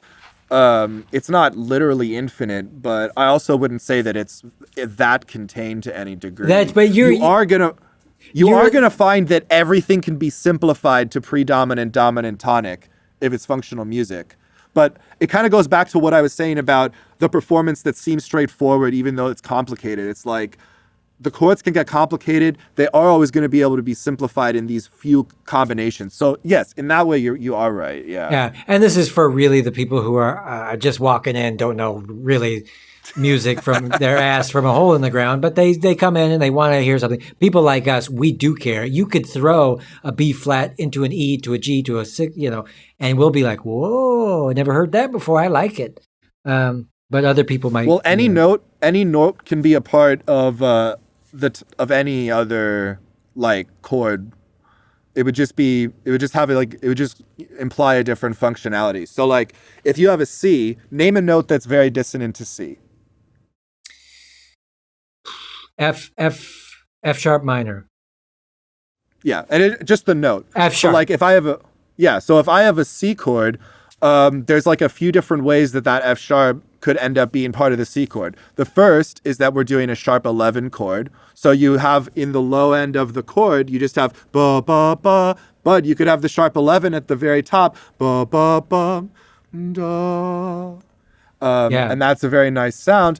The other thing you could interpret that, if you're not married to it being F sharp, it could also be G flat, is a flat 5 chord, which is especially commonly used for a dominant chord. So if we're taking a C chord, but a C chord that's going to resolve to the F, suddenly that G flat or F sharp is a close note to F, and it's actually going to help the resolution because you'll have ba ba ba ba da ba ba da da ba ba ba. I'm such a bad singer. No, sorry. But the other thing is on cello better. But the other thing is too, if you take a 4 and sharpen it, if you sharpen the root note of a 4, if you go to the F and you go da da da da da da, it adds this anticipation before you go back to C. Ultimately, I've done that, and that you're right that you can incorporate it there.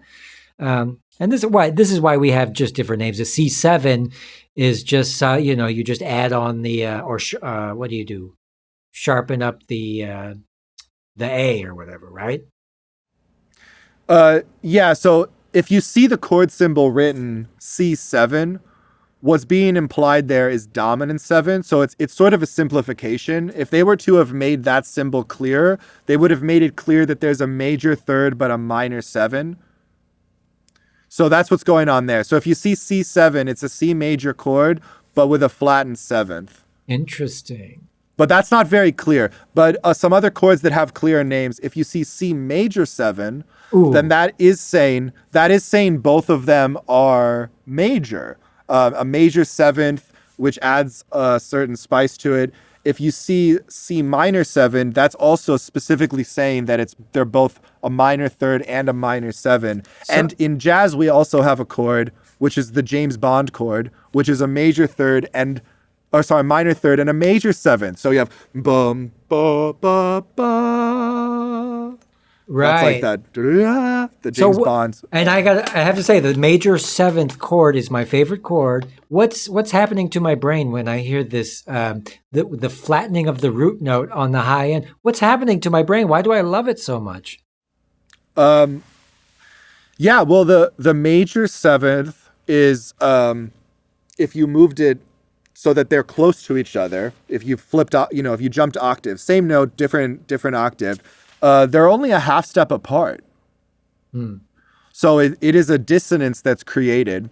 The other thing about a major seventh chord is that it is potentially implying something about the additional upper notes in it. So like a similar chord to that would be a 6/9 chord, where you emphasize both the A and the D, for example. Ba ba ba ba ba ba. And anytime you're adding these notes to the major chord specifically, you're adding, if not happiness, like if major is like the happy chord or whatever, you're adding like richness and beauty to that happiness, you know? So as soon as you have incorporated the major seventh, then you've done something that takes like, I'm a salesman, to being like, no, I'm just a guy. Oh, it's like, Right.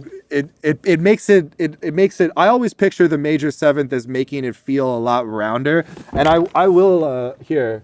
It's like a really friendly guy that's got a really dark sense of humor. I don't know why I didn't get this out earlier for this, but if you have the normal major chord, you have the, just the root, the fifth, the third, and the note again.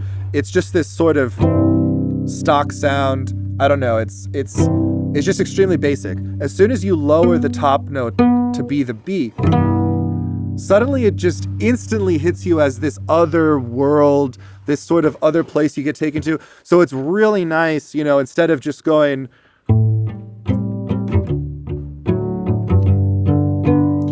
you can really emphasize the resolution that you get to by making it a major seventh chord instead.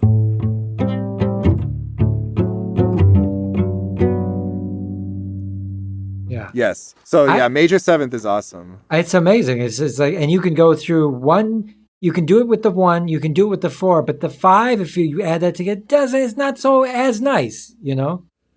Well, the 5 chord should not have a major seventh. The reason for that is that so if we're in G and the 5 chord is D. But remember, I was saying there are actually different major and minor chords slightly. If you're playing a D scale, but with the notes of G, because that's the key we're in, it'll be this scale. But the normal D major scale has that raised seventh. But the thing is, you don't want that note on the 5 chord because that's way more dissonant to the G. So if you were, it doesn't even sound like a resolution so much if I play them back to back. If I go, although that is potentially a nice way. Oh, that's you know what that is? That's gymnopédie.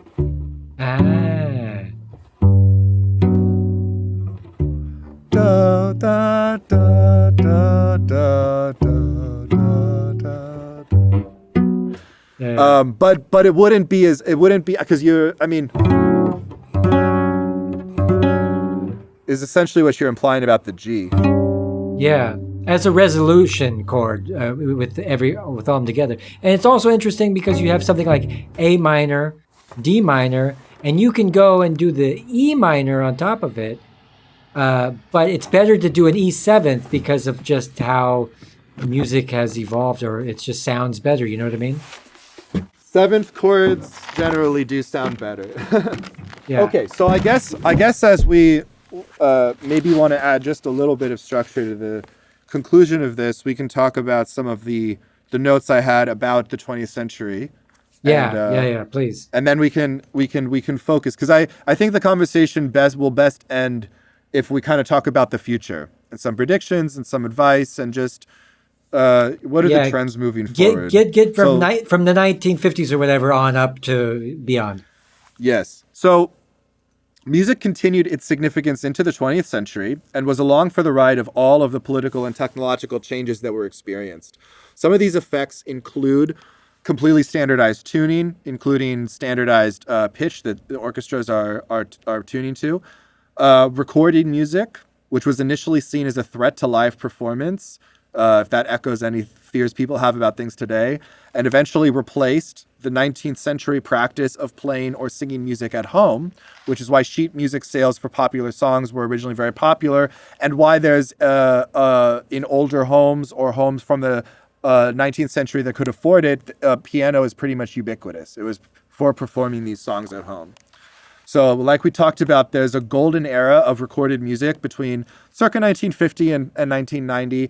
The reason for this being that there was sort of a perfect marriage of the recording technologies themselves getting better and record labels understanding how to better sell these things because of the technology to play it at home, but also because it wasn't such a tightly controlled industry that there weren't still, at the end of the day, artists and musicians being the ones to actually record this music. Instead of it being driven by a lot of other things that are not artistic goals. Capitalism. Synthesized instruments and drum machines changed the way that we perceive perfection. So these things start in the 70s and 80s primarily. Auto-tune makes voices sound fake and artificial, but also impossibly in tune. It's kind of like the Photoshop of, like it's not real anymore. So rock is also acquired by the ruling class and becomes one of the most commodified genres. Arguably, rock was always a marketed commodified genre, as much as we early rock fans hate to say it. But I have to say that the music that I was listening to and felt like I liked when I was an early teenager is the music that I later found out is marketed to suburban white teenage males. And that made me feel an instant less connection to it intrinsically. Yeah. Music is ever more sanitized, and sanitized, I mean, in every sense of cleanliness of recording and performance, but also maybe emotional risk in what's going on, or authenticity in what we're trying to do. Just keeping it really, bottled together. Music in the most extreme cases can even be seen as a tool of oppression, financially or philosophically, and certainly to artists and musicians themselves. So this comes in the form of what music ends up getting venerated, the music that people are sort of forced to create for commercial goals. We don't think about it a lot, but music can be a tool of oppression, even though it usually still has an upside during that of being something that can seemingly always transcend authoritative structures to some degree, just in the way that it can make us feel spiritually free. But that is why it can be a very powerful tool, because we like it a lot. And this happened in the 1970s, that it was starting to become more polished, and rock and roll was starting to be commodified, and you had the glam rock starting to be really big, and just we and bands like Queen, who were just technically amazing, and the recordings were just so squeaky clean. And then you had a reaction to that, which was punk music, but that also eventually got commodified and used again and sold back to us, which was exactly. Hip hop is also. Yeah, and hip hop has also spiraled into many different forms. Very few of which have the same, to me, authenticity of early hip-hop of the 80s and 90s. Well, yeah, especially 80s. Go ahead and take us from the late 80s all the way up with hip-hop and some of the artists, and then what it's become. I'm not as much of an expert on the hip-hop stuff, but you go from having legitimate, tool of expression groups like NWA on through to basically being a form of music that overtook what popular music even was. I mean, for years, popular music seemed to be coming from more of a rock tradition or an R&B tradition. So you either have like popular music that is like a rock song, or you have popular music that's like some other type of dance song. But hip hop sort of overtook that and splintered off into so many directions that it's kind of a weird thing to even talk about. Like, you have instrumental hip hop, which are which can be anything from people making it at home to also really legit jazz artists who crossed over with hip hop, like Robert Glasper. And that tends to be like what I think of with it, like, you know, people like Alchemist or Tom Misch and the drummer Yusef Days that he's played with. All these people feel a part of that sort of world of instrumental jazz hip hop to me, which is then very different from like very different from like the type of hip hop that's like, you know, young boy, no money or whatever, whatever that guy is. I don't even know who these artists are and stuff, but it seems to be just cookie cutter capitalist money making, value warping bullshit music. And I'll tell everybody at home, like the hip hop originally started in 1979 in the blackout in New York City. Everybody in New York could go break into a fucking stereo store and steal turntables, so that a bunch of people in Harlem and in the Bronx and, you know, all over, everybody had two turntables and a microphone. And this started with people like Freakin' Bambaataa and the Sugar Hill Gang didn't come till later, till white people really discovered that, hey, maybe we can make money off of these people, so we'll have like a boy band of hip hop people.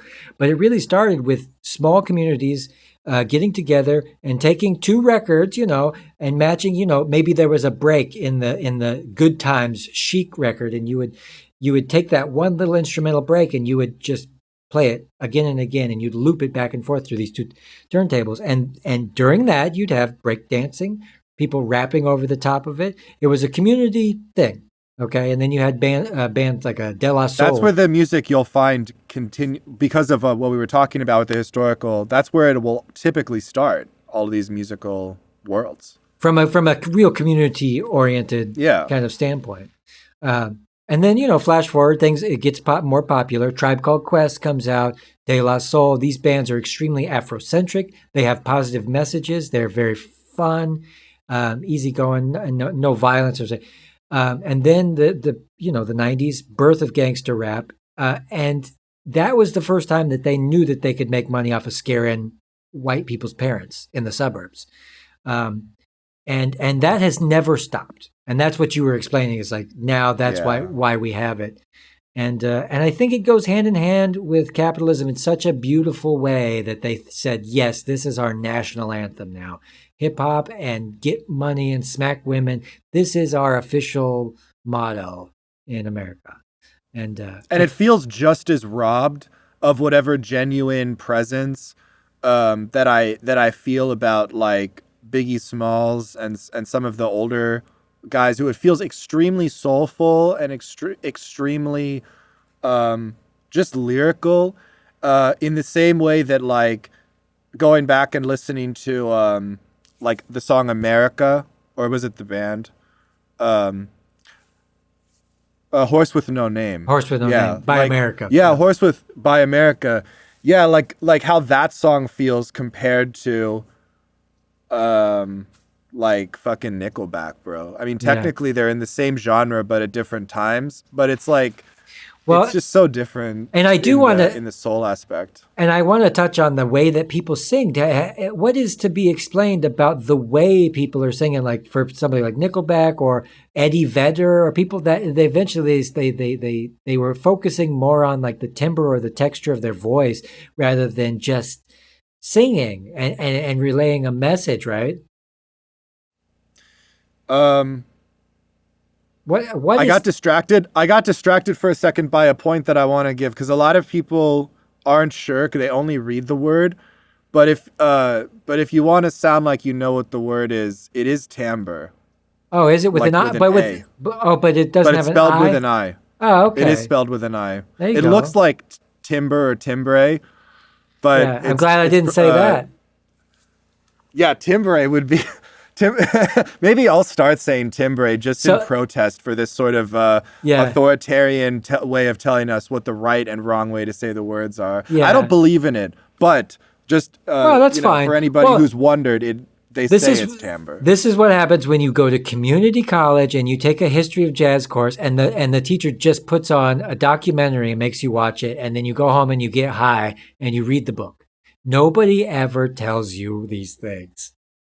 Yeah. And that really comes back to the comment I was making about the intrinsic role that privilege plays in music, specifically in hierarchical systems. It just wouldn't be true otherwise.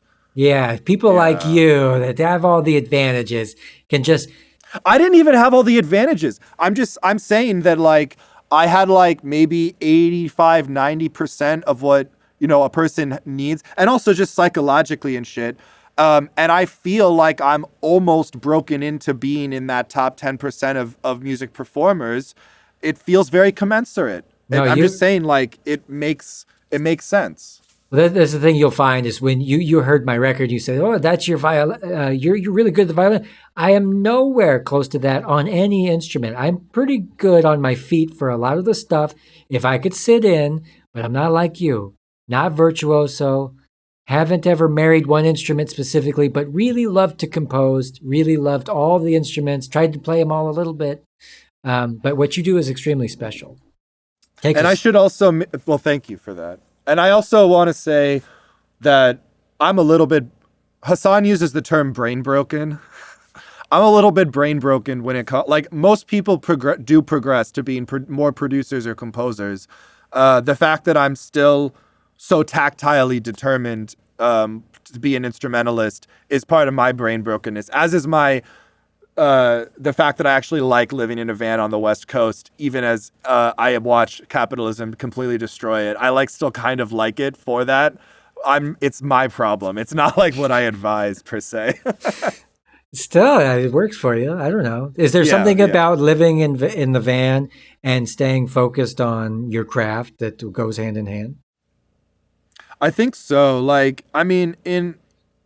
It feels like, oh, maybe if I had a cabin with a dedicated studio, I could be slightly more productive or whatever. But the reality is I'm already working a good number of hours in the day to then also still have time at night and to sleep. So I'm not really sure there is much greater productivity to be found. And I feel like for years, I really had a problem, which was not really being able to practice on my own terms. So in high school, that was because I had to first thing go to high school, and also way earlier than I wanted to wake up.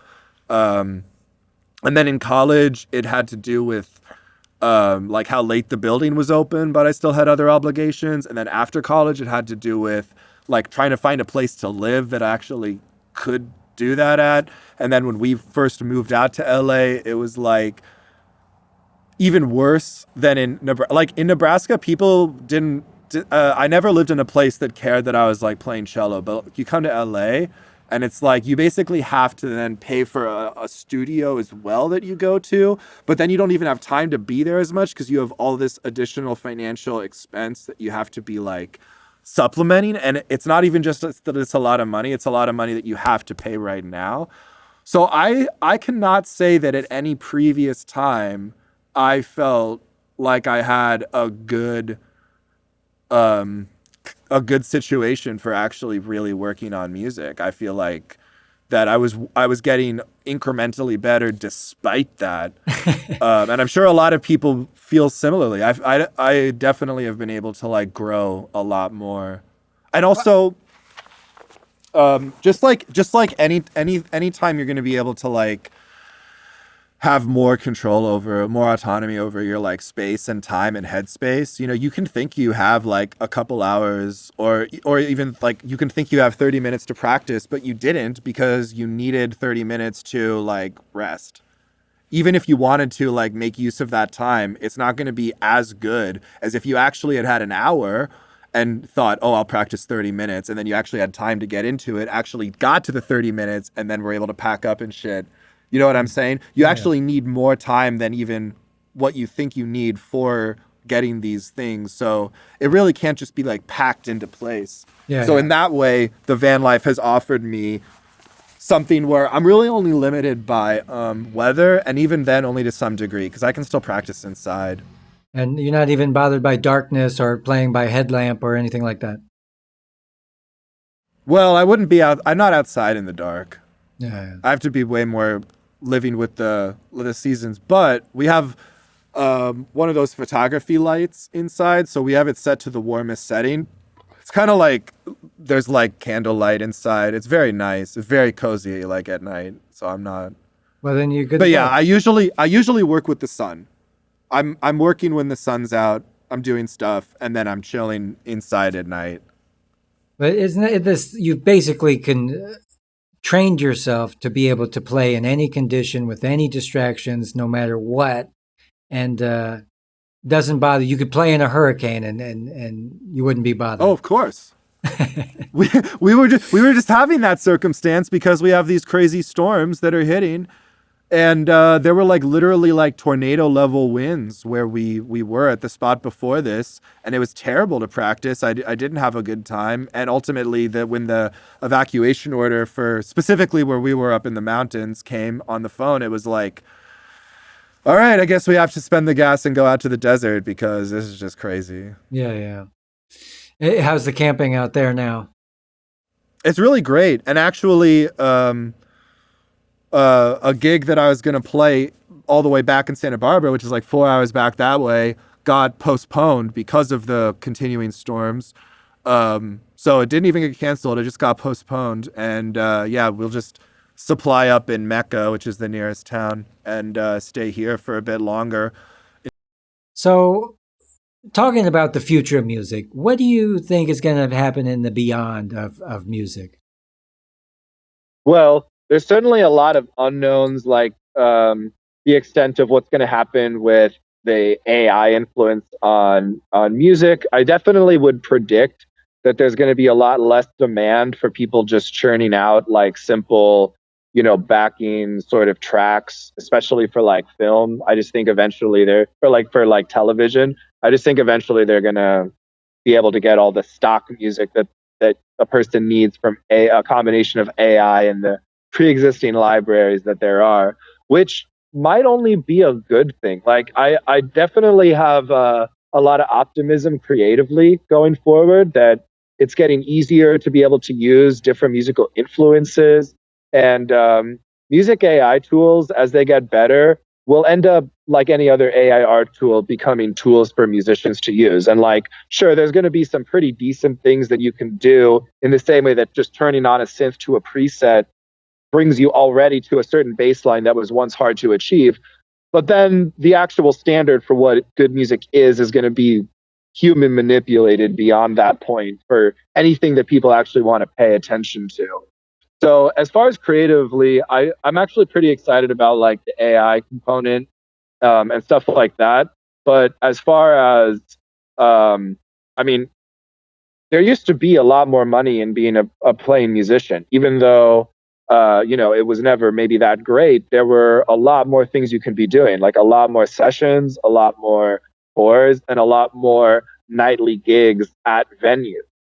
This was true for decades, and it just isn't true anymore. So I don't really think that's going to really change much.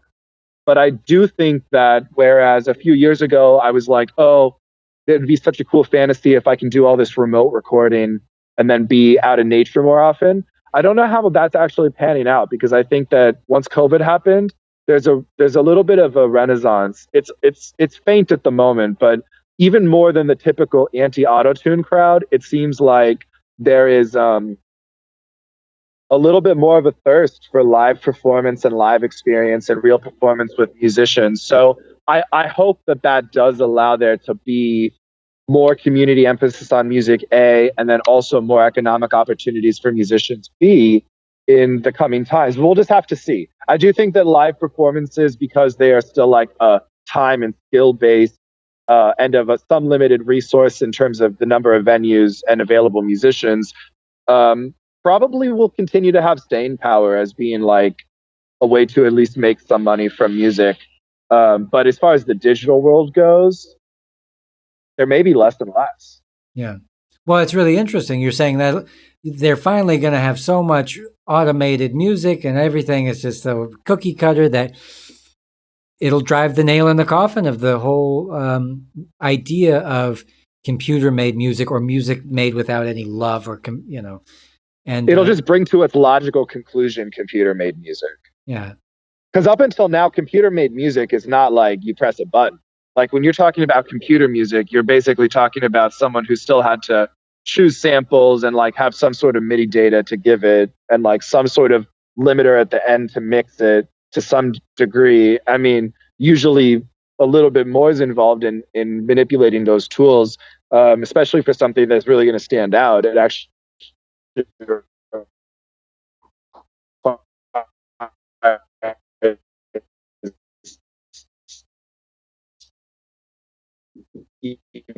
and still a lot of skill to act. That is a lot more like write a sentence and a song is made. You don't actually need the musical skill at all. Right now, you still need musical skill for music because it doesn't put itself to, that makes sense. Sure. The sounds themselves are just either fake or sampled to be, yeah. But everything being an imitation is an interesting concept. Like, I really hope we can move beyond the thing that we've seen so far, which is the 21st century being like a parody of the 20th century. That everything's based off of the innovations of the last century. I do think that I do have hope that we're going to be able to move beyond that, and especially as climate and political tensions rise, I think it might be like that classical to romantic transition where it's like people just need more from their art again. Yeah. That's so funny. You know, I started my musical journey with hip hop music. I was rapping and I was making beats. But I downloaded and pirated so many MIDI instruments trying to get a real instrument sound that I said, fuck it, I'm just going to have to learn to play an instrument. And then now I play folk music. Yeah, it's a stepping stone. It's like, yeah, and that's why like AI music will only replace the lowest common denominator of stock music. But for anything more complicated, it's like, because like as these tools develop, there will end up being a sort of distinctive sound of stock AI music. Like we will come to know the tropes and cliches of like what that is, in the same way that we can tell today when it's sort of bland, generic music produced of some variety. So yeah, that'll become clear in the next few years, I think. I hope so. I hope it really kills it off. Yeah. This is where we're at in the world. But I'm seeing a resurgence now where you have very retro sounding synth, cyberpunk, cyberwave, music, which is cool as fuck. And then you have resurgence in bluegrass and like country music right now. And I like it all. What can I say? So what do you think? Should we call it now? I'll have to... I think so. Yeah. We'll edit it and we'll get back together with everybody. All right. Anything you want to add before we go? It's just been great to talk. I think that this is a really nice platform for sharing something that I haven't felt like I have exactly the right avenue to share. Yeah. Well, I'm glad to have you. You come back again next week. We'll do it again. We were going to talk about climate change next week. And among other things, probably going to rail on capitalism a little more. And we're also going to talk about navigating the dating scene and finding healthy relationships.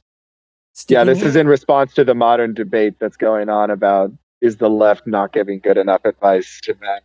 Right. Times are changing. You might want to not just blame women right away. We'll get to that. Yeah, we'll see everybody next week, I guess. We'll do it again. All right, we'll wave goodbye to everybody. Bye. Thanks for coming. Justin Lepard, best dude ever. Bye.